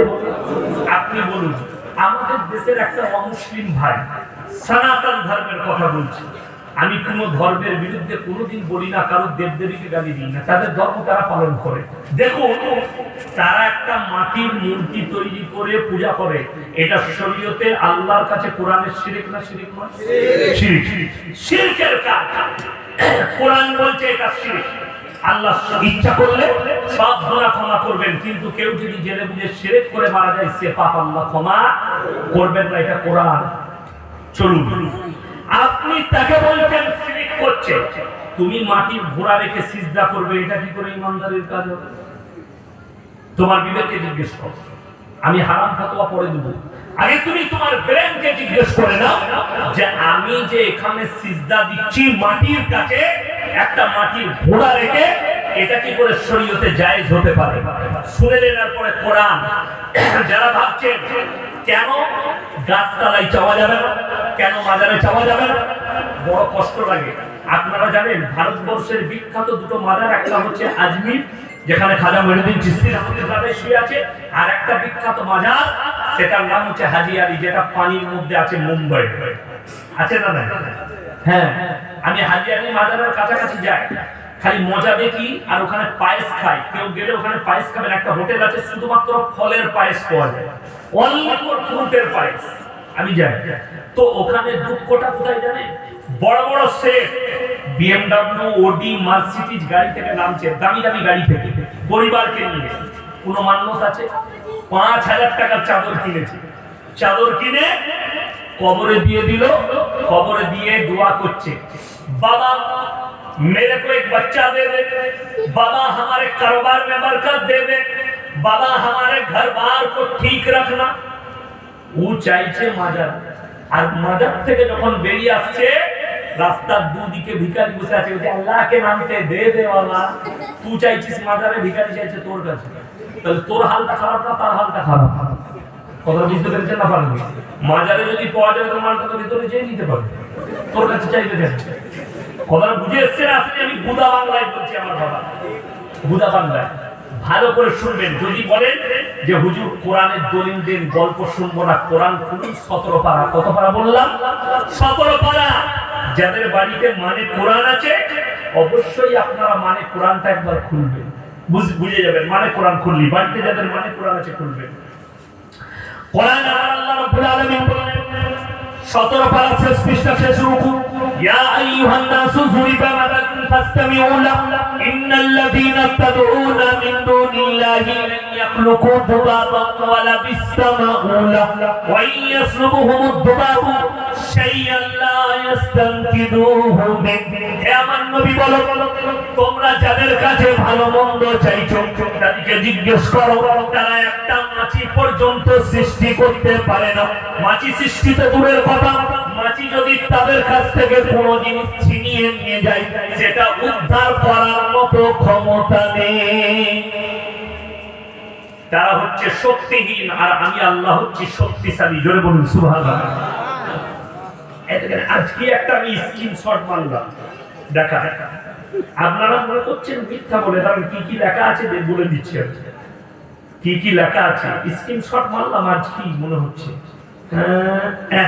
দেখেছি তান্ত্রিক রাজার খোলা চ্যালেঞ্জ, বাবা আকবর খান, কলকাতা। দেখুন কি কি লিখেছে। প্রেমের যদি সফলতা না পান ফোন করুন, গ্যারান্টি 2 ঘন্টার মধ্যে কাজ হয়ে যাবে। ব্যবসা হচ্ছে না ফোন করুন, শিক্ষা নাই, ছেলে পড়াশোনা করছে না ফোন করুন, ঘর বিরোধ, পেশা, কাজের সমস্যা, বিবাহ বহির্ভূত সম্পর্ক, মানে প্রেমের সম্পর্ক জড়িয়েছে, সে বেশ ফোনটা রিসিভ করছে না, মালকে ফোন করলে ফোন রিসিভ করবে। আমার খালি চিন্তা। আবার লিখেছে কারণ বউ পালিয়ে গেলে, ছেলে পালিয়ে গেলে 72 ঘন্টায় ফিরিয়ে আনা যায়। আমি তো মোদিজিকে বলবো কারোর দরকার নাই, এই মালটাকে হায়ার করো। নীরব মোদি আর বিজয় মালিয়া টাকা নিয়ে পালাইছে, হারাম কর 72 ঘন্টায় এনে দিতে পারবে। বুঝতে পারলেন? বলছে ছেলে হয় না, তাদের ছেলে হয়ে যাবে। আমাদের দেশের সমস্যা তো ওইটাই। আপনি খোঁজলেন আমাদের বীরভূমে পাথর চাপড়ি বলে একটা মাজার আছে, সে গিয়ে শুয়ে আছে 3 দিন। কে? স্বামী ঘরে, বউ শুয়ে আছে। কেন? মাজারের খাদিম বলেছে তোমার ছেলে হয়ে যাবে, 3 দিন মাজারে শুতে হবে। হ্যাঁ, মাজারে শুলে ছেলে হয়? আমরা তো শুনেছি স্বামীর পাশে শুলে ছেলে হয়। হারাম করবো যে মাজারে শো তো ছেলে হয়ে যাবে। এক থেকে বড় ধোঁকাবাজ প্রতারক কেউ আছে? এ বলছে আমার তাবিজ রে বেটা ছেলে হবে, আর খোঁজলেন হারাম করে একটাও বেটা নেই। আমি বাস্তব বলছি। যদি বলেন হুজুর কোরআন দেন, সূরা আল ইমরান, কোন সূরা বললাম? আল ইমরান 3য় পারা 1ম পৃষ্ঠা। ওয়াল্লাযী ইউসাউয়িরুকুম ফিল আরহামি কাইফা ইয়াশা লা ইলাহা ইল্লা হুয়াল আজিজুল হাকীম। ওই হারামখোরের কানটা মুছড়ে দেখান কোরআনটা খুলে। আল্লাহ নিজে বলছেন মায়ের গর্ভে বাচ্চা দান করি আমি আল্লাহ, আমার ইচ্ছা মতো, আমি কারো পরামর্শে কাজ করি না। জোরে বলুন সুবহানাল্লাহ। আর ই বলছে আমার কাছে। আর আমাদের ছেলেদের দুর্বলতা আছে, যদি প্রেমে পড়ে আর মেয়েটা যদি বেশ ভালোবাসার সঙ্গে সম্পর্ক না রাখে, তখন এই হুজুর খুঁজে বেড়ায়, কোন হুজুর তাবিজ দিলে খালি লেগে যাবে এরকম। আমার একটা জলসা আছে, দেখবেন ভাইরাল হয়েছে, মার তাবিজ আর তেমনি। আপনারা ওটা ভেবেছেন যে হুজুর, আচ্ছা আমাদের মৌলবীদের তাবিজে যদি মেয়েটা তোর কাছে আসে, তা তোর কাছে যাবে কেন? সে তো আমার কাছে আসবে। আমরা মৌলবীরা বোকা। ইসলাম, ইসলামে 4টা বিয়ে করা জায়েজ আছে না নাই? কথা বলে জায়েজ আছে। তো আমি আমাদের তাবিজে যদি আসবে, তো আমার ঘরে একটা বউ আছে, তো দেখলাম ফিরি ফিরি বড় লোকের বিটি টেনে যে আরেকটা করবে, আর ইমাম কিছু করা লাগবে না, কিছুই লাগবে না। আরে আপনাদের বুদ্ধি না। হাওড়া জেলায় মুস্তাখারের বিটিগুলো কারা বিয়ে করতো? হুজুর না। বুঝতে পারেননি? বড় লোকের বিটি, BMW গাড়ি আছে, 40 একটা তাবিজ। ইয়াসিন সাহেবের বউ, বাস আমি আর জলসা করবো না, BMW চেপে ঘুরে বেড়াবো। দুঃখের বিষয়, এগুলো ব্রেন আর বিবেক আর বুদ্ধি কাজ করে না, বিপদে পড়বে। তোমার তকদিরে যেটা আল্লাহ লিখে রেখেছে, সেই মেয়েটাই তুমি পাবে। যদি বলেন হুজুর হাদিস শোনান, আল্লাহর নবী জনাবে মুহাম্মদুর রাসূলুল্লাহ সাল্লাল্লাহু আলাইহি সাল্লাম, তিনার মেয়ে মা ফাতেমাতুজ জাহরা রাদিয়াল্লাহু তাআলা আনহা, তিনার বিবাহের প্রস্তাব প্রথম কে এনেছিলেন জানেন? হযরত আলীকে তো নবীজি প্রস্তাব দিয়েছিলেন, আর ফাতেমার জন্য প্রস্তাব এনেছিলেন, তিনার নাম হচ্ছে হযরত উসমান গনি রাদিয়াল্লাহু তাআলা। ইয়া রাসূলুল্লাহ, আমি আপনার মেয়েকে বিবাহ করতে চাই। এটা হাদিসে আছে। হযরত উসমান গনিকে আল্লাহ নবী উত্তর দিলেন, হে উসমান গনি, কান খুলে শোনো, তুমি ফাতেমা থেকে ভালো বিবি পাবে। জোরে বলুন সুবহানাল্লাহ। আর ফাতেমা তোমার থেকে ভালো স্বামী পাবে। নবীজি এই উত্তর দিলেন। আমাদের সমাজের লোকের রোগ আছে, যদি মেয়ে দেখতে যায়, ছেলের বাপ গেল, ছেলের বাপ মেয়ে দেখে এলো, পছন্দ হলো মেয়ে, মেয়ের পক্ষ থেকে ছেলেকে পছন্দ নয়, মানা করে দিলে ভাই বিয়েটা কারণবশত হবে না। তাও পাড়ার লোক জিজ্ঞেস করছে চায়ের দোকানে কি হলো, ওখানে মেয়েদের দিকে একদম বাজে মেয়ে, হারামিতে। ঠিক বললাম না ভুল বললাম? তার বদনাম করছে। এটা কিন্তু শরীয়ত বিরোধী কথা না ভাই। আল্লাহ তকদিরে দেয়নি ভাই, আবার কোথাও দেখাশোনা চলছে, হবে। এটা হচ্ছে মুমিনের কথা। মেয়ে খুব ভালো, পরিবার ভালো, কিন্তু জানি না তাদেরও একটু দুপক্ষেরও রাজি হওয়ার দরকার। তো ওটা হয়নি, তো তকদিরে ছিল না বলে হয়নি। আল্লাহ যেখানে দিবে আবার হবে। এইটা হচ্ছে মুমিনের ভাষা। আমাদের ভাষা কিন্তু আলাদা। সঙ্গে সঙ্গে বিয়ে না হলেই বদনাম করি, এটা করবেন না। জোরে বলুন ইনশাআল্লাহ করবেন না। আমার মুসলমান ভাই, আমি আপনাদেরকে যেটা বোঝাতে চাইছি শুনে নিন। আল্লাহর উপরে ভরসা সবাই রাখবেন। জোরে বলুন ইনশাআল্লাহ। ভালো মন্দ, কল্যাণ অকল্যাণ, দুঃখ কষ্ট, হায়াত মওত, সবের মালিক হচ্ছেন একমাত্র কে? সকলে জোরে বলুন আল্লাহ রাব্বুল আলামিন। পৃথিবীর কেউ নয়। কেউ কি ভয় খাবার নেই? আপনাকে কে ভয় খাওয়াচ্ছে? আজকের কথা বলছি, আজকে একজন ভদ্র মহিলা মনে করেছিলেন কোথাকার নয়, সে আমাকে বলছেন, হুজুর আমি একটা বড় পাপ করেছি, কি করব? আমি বললাম প্রত্যেকটা পাপের নিবারণ যেটা আছে, সমাধান যেটা হাদিস কোরআনে আছে, সেটার নাম হচ্ছে, সকলে বলুন, ইস্তেগফার। কি বললাম? ইস্তেগফার। সবাই আমার সাথে একবার বলুন, আস্তাগফিরুল্লাহাল্লাযী লা ইলাহা ইল্লা হুয়াল হাইয়ুল কাইয়্যুম ওয়া আতুবু ইলাইহি। যাদের মনে হচ্ছে যে আমি পাপ করে বসেছি, ফজরের নামাজের পরে, আসরের নামাজের পরে 100 বার করে ইস্তেগফার করুন, রাতের শোবার সময় 100 বার ইস্তেগফার করে শুন। আমার ভাই, আমার আল্লাহ কোরআনে ওয়াদা করেছেন। কি ওয়াদা করেছেন? যদি তোমরা সমুদ্রের পানির ফেনার মতো, যদি সমুদ্রের ফেনার মতো পাপ করে ফেলো, সূরা ফুরকান, ইল্লা মান তাবা ওয়া আমানা ওয়া আমিলা আমালান সালিহা ফাউলাইকা ইউবাদদিলুল্লাহু সাইয়্যাতিহিম হাসানাত ওয়া কানা আল্লাহু গফুরার রহিমা। যারা তওবা করার মতো তওবা করবে, যারা ইস্তেগফারের মতো ইস্তেগফার করবে, আমি আল্লাহ রাব্বুল আলামিন তাদের পাহাড়ের মতো পাপগুলো নেকি দ্বারা বদলে দেব। জোরে বলুন সুবহানাল্লাহ। তাকে কি বলেছে শুনেলেন? এক গুটকা করে জিলাপি হল, বলেছে তোমার এই পাপটা ক্ষমা হয়ে যাবে। কি করতে হবে? বলেছে 12,000 টাকার একটা তাবিজ নিতে হবে। আমি বললাম 12,000-এর তাবিজে পাপ মাফ হবে? বলে হ্যাঁ। আমরা যদি এরকম সিস্টেম থাকে, তাহলে তো মাথা আর কোনোদিন জাহান্নামে যাবে যাবে কোনোদিন যাবে না। খালি ওই গুটকা করে সঙ্গে যোগাযোগ কর, 12,000-এর তাবিজে জান্নাত হয়ে যাবে, ক্ষমা হয়ে যাবে। আমাদের বর্তমানে একটা পীর বেরিয়েছিল, তার নাম হচ্ছে চিমটি পীর। কি পীর? চিমটি পীর। হ্যাঁ, মানে যেই যেত তার কাছে, সে বলতো চিন্তা নয়, পয়সা ফেলো, কত লাগবে? 501 টাকা। কি করবে? বলে তুই এতদিন যা পাপ করেছিস, আমি চিমটি মেরে তুলে দেবো। চিমটি মারতো, পাপ উঠে গেল। আমি যে বুঝে সব লোকের গুণাগুলো তুলে দিচ্ছে, তো ও হারাম করে গুণাগুলো রাখছে, তাই তো শয়তানের বাপ হবে। কথা বুঝতে পারেন? ওকে তো গুণাগুলো যে কোনো জায়গায় রাখতে হবে। এর থেকে বড় হারাম করে পৃথিবীতে কেউ আছে? শুধু এটা নয়, এ তো চিমটি পীর গেল। আমি তখন ছোট ছেলে, ছোটবেলায় শুনেছি, তখন স্কুলে পড়তাম। তো আমাদের যেটা পুরাতন গ্রাম, সেখানে একটা তেঁতুল গাছ, তেঁতুল বুঝেন তো, তেঁতুলের গাছ ছিল। ওই গাছটা বিরাট পুরনো। আমার আব্বাজি যে আছে, সেও ছোটবেলায় দেখেছে গাছটা, আর আমিও দেখেছি। এখনো গাছটা আছে নাকি জানি না, সেই গ্রামে যাতায়াত না, ওটা আমাদের আসল গ্রাম। সেই গাছতলায় বলছে একজনের পীর সাহেব ছিল। কি করতে শুনে রে? মানুষের ধ্যান ধারণা, ইসলাম না থাকলে, দিন না থাকলে কি করে? বিয়ে শাদী হতো, আমাদের বিয়ে শাদী হয় না, হয় বিয়ে শাদী হতো।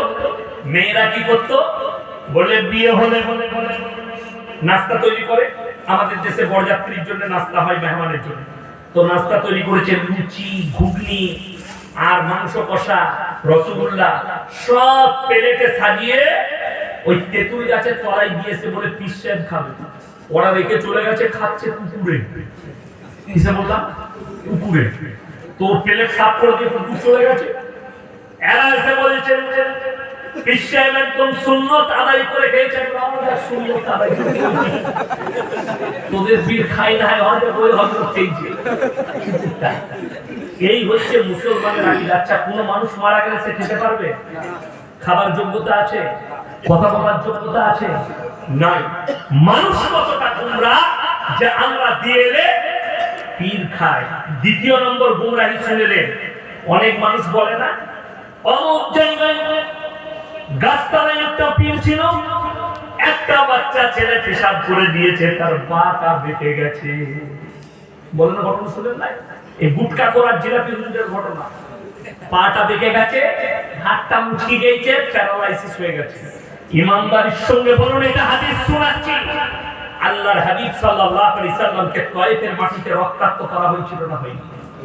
আল্লাহর কসম, নবীজি তাদের জন্য হাত তুলে আল্লাহর কাছে দোয়া চেয়েছেন, আল্লাহ তুমি তাদেরকে হিদায়াত দাও। জোরে বলুন সুবহানাল্লাহ।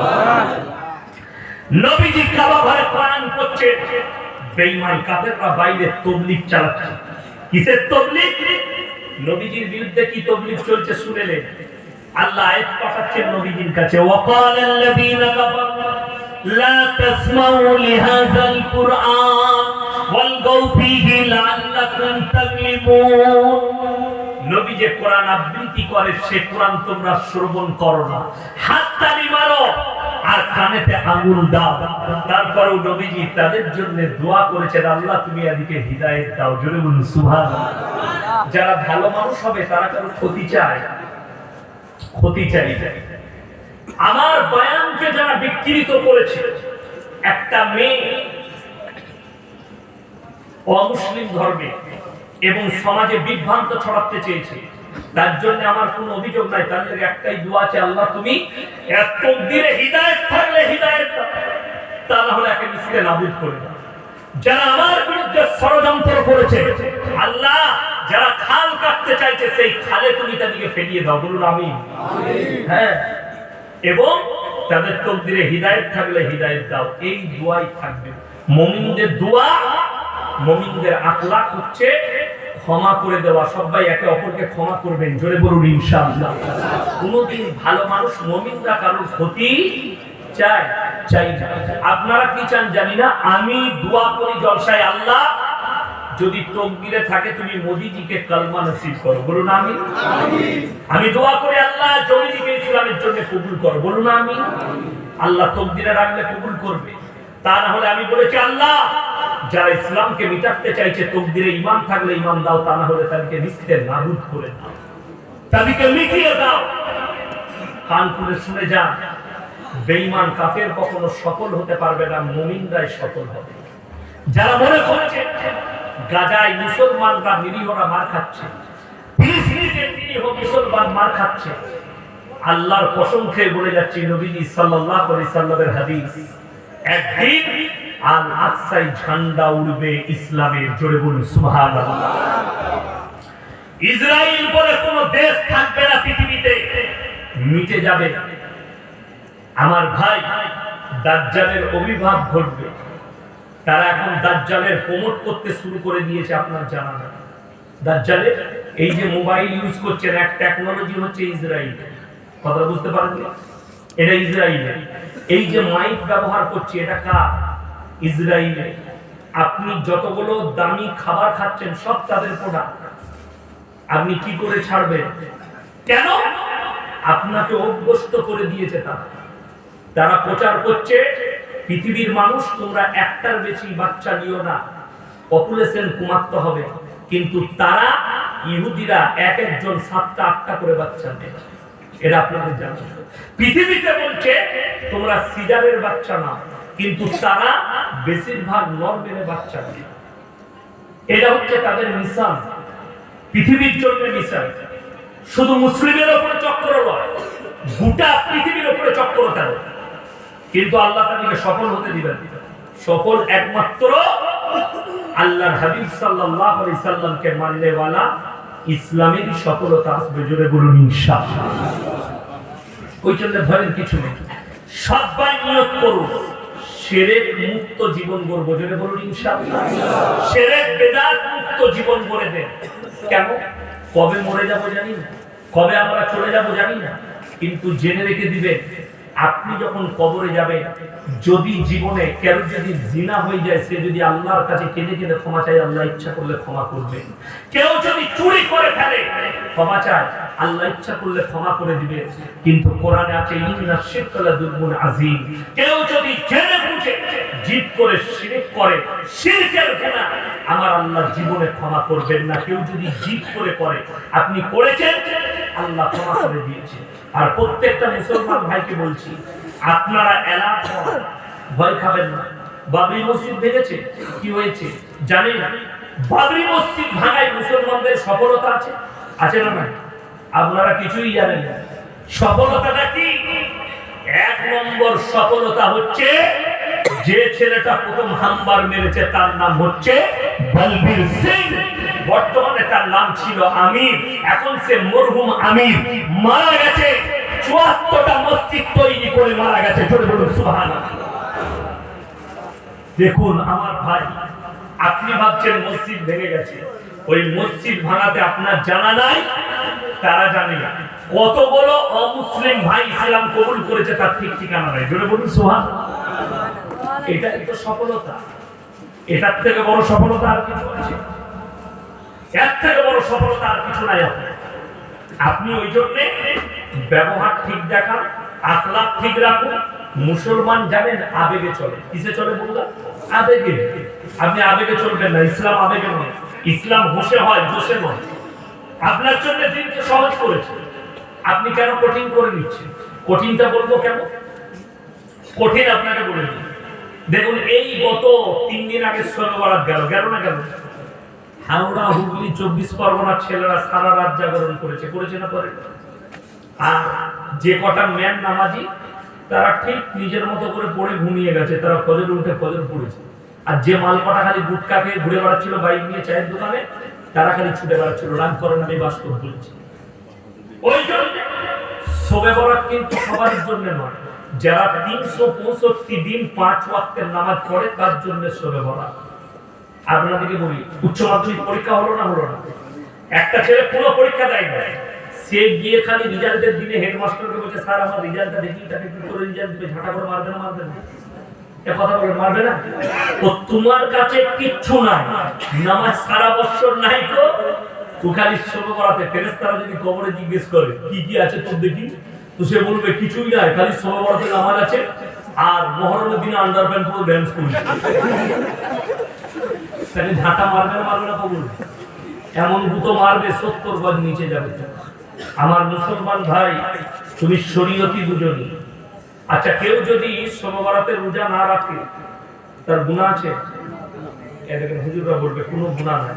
কেউ যদি রাখে নেকি আছে। আছে না? আছে। কেউ যদি নামাজ না পড়ে, আমাদেরকে মেয়েরা ফোন করে জিজ্ঞেস করছে, হুজুর কি নিয়ত করব? আমি বললাম যে একজন মহিলা ফোন করে জিজ্ঞেস করছে, হুজুর শবে বরাতের রাতে নামাজের নিয়ত কি হবে? আমি বললাম, তুই নিয়ত কর যে কালকে মরবো। তাছাড়া তো আমি হাদিসে নিয়ত পাইনি শবে বরাতে। শবে বরাতের স্পেশাল নামাজ কিছু হাদিসে নাই। শবে বরাত নয়, পুরো মাসটার একটা বরকত ফজিলত বলা হয়েছে। আপনি প্রত্যেকদিন নামাজ পড়ুন। কি করবেন? প্রত্যেকদিন নামাজ পড়ুন। নামাজ খারাপ জিনিস নয়, নামাজ কি জিনিস? ভালো জিনিস। কিন্তু ওই নামাজটা কি নামাজ? নফল নামাজ। কি নামাজ? নফল নামাজ। ওই নামাজটা ওই ব্যক্তির জন্য যে ব্যক্তি প্রত্যেকদিন এশার নামাজ জামাতে পড়ে, 365 দিন নামাজ পড়লো। যেমন আমাদের সমাজে একটা রেওয়াজ হয়ে আছে, 27 রাত্রে শবে কদর পালন হয় না? শুধু আপনাদের এখানে নয়, আমাদের বর্ধমানে তো অনেকজন রোজাই রাখে না। বর্তমানে বিখ্যাত মিষ্টির নাম হচ্ছে কি জানেন? সীতাভোগ আর মিহিদানা। শুনেননি? হ্যাঁ, সীতাভোগ আর মিহিদানা হচ্ছে বর্তমানে বিখ্যাত মিষ্টি। 5 কেজি করে বড় লোকরা সীতাভোগ আর মিহিদানা কিনে মসজিদে চলে এসেছে, যে ইমাম সাহেবকে দিয়েছে, হুজুর এটা আমাদের তারাবির পরে বিলিয়ে দিবে, মিষ্টিতে জান্নাতে যাবে। পুরো রমজান মাস নামাজ পড়েনি, তারাবি পড়েনি, ও খালি একদিন পড়েছে। ওই দিনে হাফেজ সাহেব 30 পারাটা পড়ছে, কি বললেন? ও তো দেখবে 40 মিনিটে পারাটা শেষ হয়ে যাবে, হাফ পারা বাকি আছে। সেই দিনে বাবারে জামা ভিজিয়ে দিবে, আর পেছন থেকে দেখে মনে হচ্ছে ই ছাড়া গায়ে নামাজই না, কিন্তু মালটা একদিনই এই খালি সেই দিনে। ওই জন্য তো অত ঘামছে। কথা বুঝতে পারেননি? বড় কষ্ট লাগে। কোন মৌলবী মুফতি যদি প্রমাণ করতে পারে, পশ্চিম বাংলা যতগুলো মৌলবী মুফতি আছে, আমি চ্যালেঞ্জ ছুড়ে গেলাম হাওড়া জেলায়, যদি প্রমাণ করিয়ে দেয় 27 রাত্রিটাই শবে কদরের রাত্রি, আমি বাইক ক্যামেরা জুতোর মালা পরে যাব। যদি কেউ বলে এই রাত্রিটি শবে কদরের রাত্রি, এর থেকে বড় বেদাত আর কিছু না। আল্লাহ তাআলা রাত্রিকে লুকিয়েছেন। তোমরা বিজোড় রাত্রিগুলোই খোঁজ করো। আপনি বিজোড় রাত্রি, বেশিরভাগ মুহাদ্দিসিন বলেছেন 21, 23, 25, 27, 29 যে কোনো দিন পড়তে পারে। এরপর যারা রমজান মাসে 30 দিন তাহাজ্জুদের নামাজ পড়বে, আমাদের জন্য তাহাজ্জুদ পড়া কত সহজ জানেন? কত সহজ, খুব সহজ তাহাজ্জুদ পড়া। আপনাদের এখানে মসজিদে মনে হয় এলান হয় না যে সাহারির জন্য উঠে পড়ুন, এলান হয়? তো ওটা পশ্চিম বাংলাতে সব জায়গাতে কম বেশি হয়। মুম্বাই দিল্লিতে সাইলেন্ট বাজানো হয়। সাহারির টাইম হলো করে একটা সাইলেন্ট দিয়ে দিবে, সবাই জেনে গেল সাহারি। আর মুম্বাই, দিল্লি, গুজরাট এই শহরগুলো তো লোকরা একবারই ফজরের নামাজ পড়ে শোয়, তাহাজ্জুদ পড়ে ফজরের নামাজ পড়ে সাহারি খেয়ে ফজর পড়ে তারপরে ঘুমায়। আর আমাদের দেশের লোক কি জানে, তারাবি যদি একটু দেরি হয়ে যায় কি হবে জানলি, স্পিরিট নেই, হাই স্পিরিট হতে হবে, তারা হলে চলবে না, নাহলে পেছনে কথা বলবে। যেন 1 ঘন্টা 20 মিনিটে তারাবি শেষ হয়ে যাবে, 20 পারা পড়ছে, আপনার 20 রাকাত নামাজ পড়েন, আল্লাহুম্মা আলহামদুলিল্লাহি মালিকিল মুলক, ফেরেশতারাও খুঁজে পাবে না মাল পড়ছে। অথচ কোরআনে আছে, শুনেলেন হাদিসে আছে, কেউ যদি কোরআন পড়ে একটা করে এক একটা হুরুফে 10টা করে নেকি পাবে, যেরকম সুবহানাল্লাহ, যে শুনবে সেও 10টা নেকি পাবে। তো তুমি যদি বুঝতে না পারো ঘোড়ার ডিম পাবে, ঘোড়ার ডিম কেন বললাম, ঘোড়ার ডিমই হয় না তো পাবে কি? আমার মুসলমান ভাই, কোরআনে আছে আল্লাযীনা হুম ফি সালাতিহিম খাশিউন, মুমিনদের একটা বড় আখলাক, তারা খুজুর সঙ্গে নামাজ আদায় করে, ধীর স্থিরতার সঙ্গে নামাজ পড়ে। সবাই পড়বেন, জোরে পড়ুন ইনশাআল্লাহ। দেখুন আমি মিথ্যা বলিনি, যারা আমার বাবাজি আছে, যাদের বয়স হয়ে গেছে, আমাদের হাফেজ সাহেবরা যখন আমরা রুকু করি আল্লাহু আকবার সুবহান রাব্বিল সুবহান রাব্বিল সুবহান রাব্বিল সামিআল্লাহু লিমান হামিদা, তখন অনেক মুক্তাদির একবার হয় না, সুবহানাল্লাহ বলতে বলতে মাল উঠে পড়েছে। ঠিক বললাম না ভুল বললাম? তো আপনি হাফেজ সাহেবকে বলবেন না, এটা মসজিদ কমিটির দায়িত্ব, মতওয়াল্লি কে তারাবি পড়বে জানি না, ধীর স্থির ভাবে আপনি তারাবি পড়াবেন, রুকু যেন ঠিক মতো হয়, সিজদা যেন ঠিক মতো হয়, মিনিমাম তাসবিহ যেন একটা মুক্তাদি পড়তে পারে। কেন? এটা কোরআনের আদেশ। তোমরা নামাজ পড়লে খুজুর সঙ্গে নামাজ আদায় করবে, ধীর স্থিরতার সঙ্গে, খুজু আনতে হবে নামাজের মধ্যে, তাড়াতাড়ি নয়। আমাদের দেশের ইমাম মুয়াজ্জিনরা 3টে টাইম গাল খায় রমজান মাসে। কটাই? 3 টাইম। 1 নম্বর হচ্ছে মাগরিবের নামাজে ইমাম সাহেব গাল খায়। মাগরিবের নামাজে কখন? সারাদিন পেটে গেছে, ইফতারি করে এখন মাগরিবের নামাজে দাঁড়িয়েছে, ইমাম সাহেব যদি লম্বা সূরা ধরে দেয়, তৃতীয় রাকাতে দাঁড়িয়ে মনে মনে গাল দিবে, শালা কত লম্বা সূরা ধরেছে, সারাদিন বিড়ি খাই, সিগারেট খাই, গুটকা খাই, এই গুটকা করে বিড়ি করে সিগারেট করে গাল দিবে। আর একটা টাইম সেহরির সময় যদি মুয়াজ্জিন এলান করে দেন আর মাত্র 3 মিনিট বাকি আছে, বলবে বিড়ি খেতে তাদের পড়াই করে হেগে দিবে গাল দেয়। আর একটা হচ্ছে তারাবির সময় হাতে সাহেব গাল খায়, যদি স্পিরিটে না পড়ায় বাজে হাতে গাল দিবে, স্পিরিট নেই, 3 টাইম গাল খায়। আচ্ছা আপনারা বলুন তো কই পানির বোতলটা দেবেন না, এই যে পানির বোতল, আচ্ছা আপনারা ইমামদের সঙ্গে বলবেন কাঁচা পেঁয়াজ খেয়ে মসজিদে যাওয়া যাবে? হ্যাঁ কেন কথা বলে না? মুখে দুর্গন্ধ বের হবে বলে মসজিদে যেতে নবীজি নিষেধ করেছেন কাঁচা পেঁয়াজ খেয়ে। কেন? আপনার পাশের মুক্তাদি কষ্ট পাবে। আর আল্লাহর নবীর হাদিস, তোমরা মুমিন ততক্ষণ হতে পারবে না যতক্ষণ পর্যন্ত তোমার কাছ থেকে তোমার প্রতিবেশী সুরক্ষিত নয়। ইনি আমার পাশের মানুষ, ইনাকে সুরক্ষা দেওয়ার দায়িত্ব আমার মুমিন হিসাবে। সে কোন জাতে জানি না, সুরক্ষা দিতে হবে। তো ইনি মুক্তাদি আমার পাশে দাঁড়ালে পেঁয়াজের গন্ধে কষ্ট পাবে, পাবে না? পাবে না, নবী নিষেধ করলেন যে। আচ্ছা গুটকা কর, বিড়ি কর, সিগারেট কর যদি বিড়ি খেয়ে মসজিদে যায়, ওই সেন্ট আতরের মতো সেন্ট করেছে নাকি? ওইটা তো দূরের কথা, মুক্তাদির কষ্ট আলাদা। সর্বপ্রথম যারা বিড়ি কর, সিগারেট কর, গুটকা কর আছে, নিজের বিবিকে জিজ্ঞেস করবেন তোকে চুমু খেলে কেমন লাগে, বলবে আজকেও তোকে ঝাঁটা মারতে মন যায়। ওরা দিলের কথা বলছি আমি। শুনেলেন, তোমার বিবি যদি তোমার মুখে দুর্গন্ধে কষ্ট পায়, বিড়ি সিগারেটের দুর্গন্ধে, তুমি গুনাহগার হবে। এই যে পানির বোতলটা দিয়েছে, এটি লিখে দিয়েছে এই পানিতে বিষ মিশানো আছে, আপনি খেলে মারা যেতে পারেন, পানিটা পান করা যাবে? কেন? আত্মহত্যার সমান পাপ হবে। আচ্ছা বিড়ি সিগারেটের প্যাকেটে, গুটকার প্যাকেটে লেখা আছে না নাই ক্যান্সারের কারণ, হানিকারক লেখা আছে, তুমি জেনে শুনে খাচ্ছ, তার মানে এটা গুনাহ না? গুনাহ না। তুমি জেনে শুনে নিজের জীবনের ক্ষতি করছো, পরিবারের ক্ষতি করছো, ওই জন্য ওটাও পাপ। হুজুরকে ফতোয়া দিয়েছে, হুজুর বিড়ি সিগারেট খাওয়া কি? হুজুর বললেন মাকরুহ। মাকরুহ বলেছে। এখন তো বড় কষ্ট লাগে, আমাদের দেশের অনেক মুসল্লি আছে সকালবেলায় মসজিদের পায়খানায় বিড়ি না খেলে হাগায় হয়ে যায়। ঠিক বললাম না ভুল বললাম? আলহামদুলিল্লাহ। শুনেলেন, আপনি খুব ভালো করে বুঝেন। আমি ইয়াসিন ফতোয়া দিলাম, বিড়ি খাওয়া মাকরুহ আপনার হুজুর বলেছে, ইমাম বলেছে, আপনি খেয়ে যাচ্ছেন। আমি ইয়াসিন যদি এখন বলি আমার মুখটা চাচ্ছেন একটা ক্লাসিক সিগারেট নিয়ে আনি, তো আপনারা কি বলবেন? একে দাওয়াত দিলে বলবেন না? বলবেন না? আপনার ইমাম যদি সিগারেট খাই চায়ের দোকানে বসে, গ্রামে মিটিং শুরু হয়ে যাবে, মসজিদ কমিটি বলবে একে বার করার পেছনে নামাজ হবে না, বিড়ি খেয়েছে, ঠিক কি না? ইমাম সাহেব বিড়ি খেলে হারাম, আর তুমি বিড়ি খেলে মাকরুহ, ফতোয়া কোথায় পেলি? শুধু তাই নয়, ইমাম সাহেব যদি সকালবেলায় দাড়ি চাচে সেলুনে গিয়ে দাড়িটাকে আর চেচে নিয়েছে নামাজ পড়ে, তার পেছনে নামাজ পড়াবেন না, তারাবেন? কথা বলে না?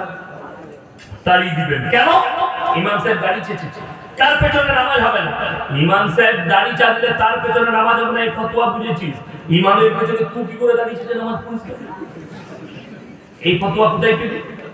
হ্যাঁ, একজনের জন্য হারাম করেছো, নিজের জন্য হালাল করেছো, আল্লাহর কাছে কি জবাব দিবে ভেবে দেখো। তুমি ইমামের জন্য বিড়ি সিগারেটকে হারাম করে রেখেছো, আর নিজের জন্য মাকরুহ করে তুমি ইনকার চালিয়ে যাচ্ছ, তুমি আল্লাহর কাছে কি জবাব দিবে ভেবে দেখো।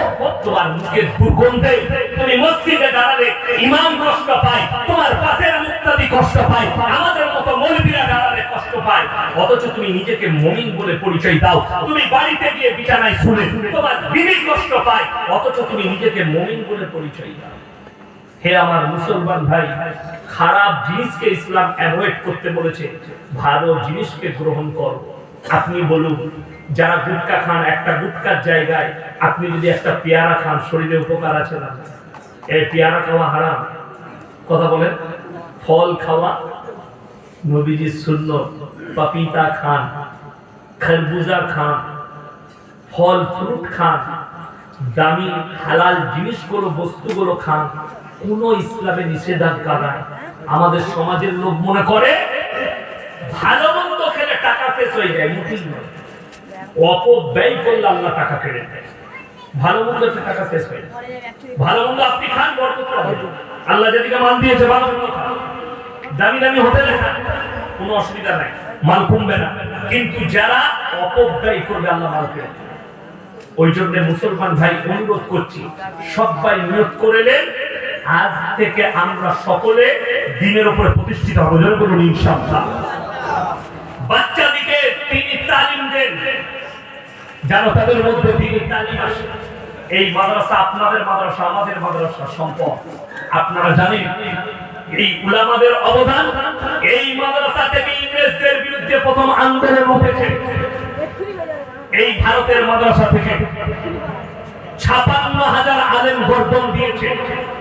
লাহোর থেকে, পাকিস্তানের লাহোর থেকে দিল্লি পর্যন্ত রোডের উপরে এমন কোনো গাছ ছিল না যে গাছে আলেমদিকে ফাঁসির মঞ্চে ঝুলানো হয়নি। তারপরে দেশ স্বাধীন হয়েছে, হিন্দু মুসলিমের কুরবানির দ্বারাই ভারত স্বাধীন হয়েছে। আজকে যারা বলছে হিন্দুস্তান में रहना होगा, जय श्री राम कहना होगा, खबर लेके देखो, इसका कोई भी इस देश के लड़ाई में हिस्सा नहीं लिया। जो कुत्ती लोग भोग रही है ना दिल्ली में बैठ के उनको कहना चाहता हूं, इस देश में रहना होगा, जय श्री राम कहना होगा। इसके ऊपर केस दायर नहीं होता है, लेकिन हम मुसलमान एक बात कह दे तो हमारे ऊपर केस दायर हो जाता है, हमको जेल जाना पड़ता है, हमारा बदनामी होती है। लेकिन इनके बारे में सोचो, इनका सोच, इनका दिमाग, अल्लाह की कसम तुम कितना भी कोशिश कर लो, तुम इस्लाम को नहीं मिटा सकते। हमारे दिल से हमारे रसूल के मोहब्बत को नहीं मिटा सकते इंशाअल्लाह। হাত তুলে বলুন তো, কোরআনের সাথে কে কে সম্পর্ক রাখবে? সকলে জোরে বলুন ইনশাআল্লাহ। আমার ভাই, কোরআনের সাথে যদি সম্পর্ক রাখতে চান, আপনারা মাদ্রাসায় অনেক টাকা দিয়েছে, অনেক পয়সা দিয়েছে। আমি কিন্তু শুনে নেব, যারা মাল দিয়েছে, যাদের কাছে আল্লাহ মাল দিয়েছে, 3টে জায়গায় সব সময় খরচ করবেন। 3 জন হাত পাতলে তাদের হাতকে ফিরাবেন না, জোরে বলুন ইনশাআল্লাহ। 3টে ব্যক্তি। আমাদের অনেক মানুষ আছে, কেউ যদি দান নিতে আসে ছোট বড় কথা বলে ফেলে না ফেলে না, কখনো বলবেন না, দয়া করে অনুরোধ করে বলে যাচ্ছে, আল্লাহ যে কোনো সময় আপনার হাল ফেলিয়ে দিতে পারে, ওই জায়গায় করে দিতে পারে। একটা কথা ভাববেন, এটা তীরের মতো গেঁথেলেন, ব্রেনের মধ্যে আমি মারা যেতে পারে, কিন্তু আপনার ব্রেনে যেন গাঁথা থাকে। ইয়াসিন ভাই বলে গিয়েছিল আমাদের মাদ্রাসায় গোয়ালবাটিতে এসে, কি আপনার কাছে যদি কেউ হাত পাতে এটা ভাববেন আল্লাহ আমাকে দেনেওয়ালা বানিয়েছে, চাহনেওয়ালা বানাই। আল্লাহ আমাকে দেনেওয়ালা বানিয়েছে, তাতে আপনি 1 টাকা দান করেন আর 2 টাকা দেন, আল্লাহ আপনাকে দেনেওয়ালা করেছে, আপনাকে চাহনেওয়ালা করেনি। তাকে দেখে একটা কথা অনুভব করবেন আর চোখের পানি ফেলাবেন, আল্লাহ আজকে আমি দান করছি, এই জায়গায় যদি আমি হতাম আর ওই ব্যক্তি যদি আমার জায়গায় হতো। আল্লাহ নবী সাল্লাল্লাহু আলাইহি সাল্লাম বলেছেন, তোমাদের শরীর সুস্থ থাকতে তোমরা ভিক্ষা বৃদ্ধি করো না, কিন্তু কেউ যদি হাত পেতে দেয় তাকে তোমরা অপমান করে তুলিও না। কোন ব্যক্তি হাতটা কাটা ব্যক্তি হয়তো সে কোনো মজবুরিতে হাত পেতেছে, তাকে তোমরা অপমান করো না। বাচ্চা ছেলে হাত পেতেছে, অনেক মানুষ ছোট বড় কথা শোনায়। আমার মায়েরা যারা আমার বয়ান শুনছেন তাদেরকে অনুরোধ করে যাচ্ছি, বাড়ির দরজায় যদি ভিক্ষুক আসে, মাদ্রাসাওয়ালা আসুক, ছোট বড় কথা শুনিও না। যদি চাল থাকে চাল দিয়ে দাও, নাহলে 2 টাকা দিয়ে দাও, নাহলে 5টা টাকা, আল্লাহ যেমন অকাজ দিয়েছে, কিন্তু কথা শুনিও না। খুব সাবধান। আল্লাহ যদি ওই হালতে আপনাকে নিয়ে আসে, আপনি ভেবে দেখুন। আর আল্লাহর সবথেকে বড় আযাব কি জানেন? পৃথিবীতে দুনিয়ার বুকে সবথেকে বড় আযাবের নাম হচ্ছে অভাব। অভাবে মানুষ কি কি করতে পারে বলে দিন। আপনারা দেখেছিলেন মায়ানমারের আং সান সুকি সরকার, মায়ানমারের সেনারা মুসলিমদের উপরে হত্যাকাণ্ড চালিয়েছিল, ঠিক কিনা কথা বলে কয়েক বছর আগে। তো অনেক মুসলমান দেশ ছেড়ে পালিয়ে বাংলাদেশে আশ্রয় শিবিরে আশ্রয় নিয়েছিল। সেখানকার সাংবাদিকদের কাছে তারা সাক্ষাৎকার দিচ্ছে, পেটের জন্য এই মায়ানমারের অনেক মেয়ে তারা শরীরের পর্যন্ত ব্যবসা করেছে, বলুন নাউজুবিল্লাহ। পেটের জন্য। তুরস্কে যখন ভূমিকম্প হয়, ভূমিকম্পের 5 মিনিট থেকে 10 মিনিট আগে একজন ব্যক্তি, সে ছিল কয়েক মিলিয়ন ডলারের মালিক, কয়েকটা বিল্ডিং এর মালিক, তার কাছে প্রচুর টাকা। যখন ধ্বংস হয়ে গেল, স্তূপ হয়ে মিটে গেল, সেই লোকটার পরিবারের 3 জন বেঁচে গেছে। সেই 3 জনের লেগে সেই কয়েক মিলিয়ন ডলারের মানুষটা লাইনে দাঁড়িয়েছে, 3টে রুটি পেলে আমার 3টে পরিবারের লোক আছে খেতে পাবে। আশ্রয় শিবিরে দিয়ে রুটি দান করা হচ্ছে সরকার থেকে, সেই ব্যক্তি গিয়ে লাইনে দাঁড়িয়েছে। তাকে দেখে আল্লাহকে মনে করুন, যদি কয়েক মিলিয়ন ডলারের মালিককে আল্লাহ কয়েক মিনিটের মধ্যে যদি লাইনে দাঁড় করাতে পারে, হে হাওড়ার ব্যক্তিরা, হে হাওড়ার পয়সাওয়ালারা, তোমার টাকাটা আল্লাহর কাছে ভেবে দেখো, 1 সেকেন্ড লাগবে না, গোটা হাওড়া জেলা গঙ্গায় আল্লাহ ঢুকিয়ে দিতে পারে। পারে না? পারে। ওই জন্য আল্লাহ মান দিয়েছে, 3 জন হাত পাতলে তার হাতকে ফিরাবে না। জোরে বলুন ইনশাআল্লাহ। কে কে? ওয়াআতিল কুরবা। 1 নম্বর, তোমার কাছে গরীব, তোমার কাছের গরীব যদি হাত পাতে, পাশের লোক আপনাকে গোপনে এসে বললে, ভাই আমার বাড়িতে খুব অভাব যাচ্ছে, 500 টাকা দে না, আপনি এমন ভাবে দিবেন কেউ যেন না বুঝতে পারে। আহা, পাশের গরীব, তার হাতকে ফিরিও না। ওয়াল ইয়াতামা ওয়াল মাসাকিন, এতিম আর মিসকিন যদি তোমাদের কাছে হাত পাতে, ওয়াবনাস সাবিল ওয়ালা তুবাদ্দির তাবদীরা, আর লক্ষ্য করো মুসাফির যদি তোমার কাছে হাত পাতে, এই 3 জন যদি হাত পাতে, এদের হাতকে যারা ফিরাবে না, আল্লাহ তাদের মালে বরকত দেবে। জোরে বলুন সুবহানাল্লাহ। আজকের এই মজমায় সবথেকে বড় মুসাফিরকে আমি 142 কিলোমিটার রাস্তা এলাম, বড় কষ্ট উপভোগ করে এলাম।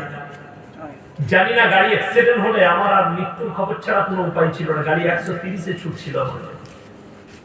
আমি বললাম, আল্লাহই আল্লাহ চালা, ভাইজানের দাওয়াত মানুষ অপেক্ষা করছে, পৌঁছাতে হবে, বিপদ। আল্লাহ নিয়ে চলে পৌঁছে গেলাম। দেখুন, আমি মুসাফির মানুষ, আপনাদের কাছে কিছুই চাইবো না। এই সামান্য মাদ্রাসার জন্য আমার ভাই কোরআন কথা বলবো 30 পারা।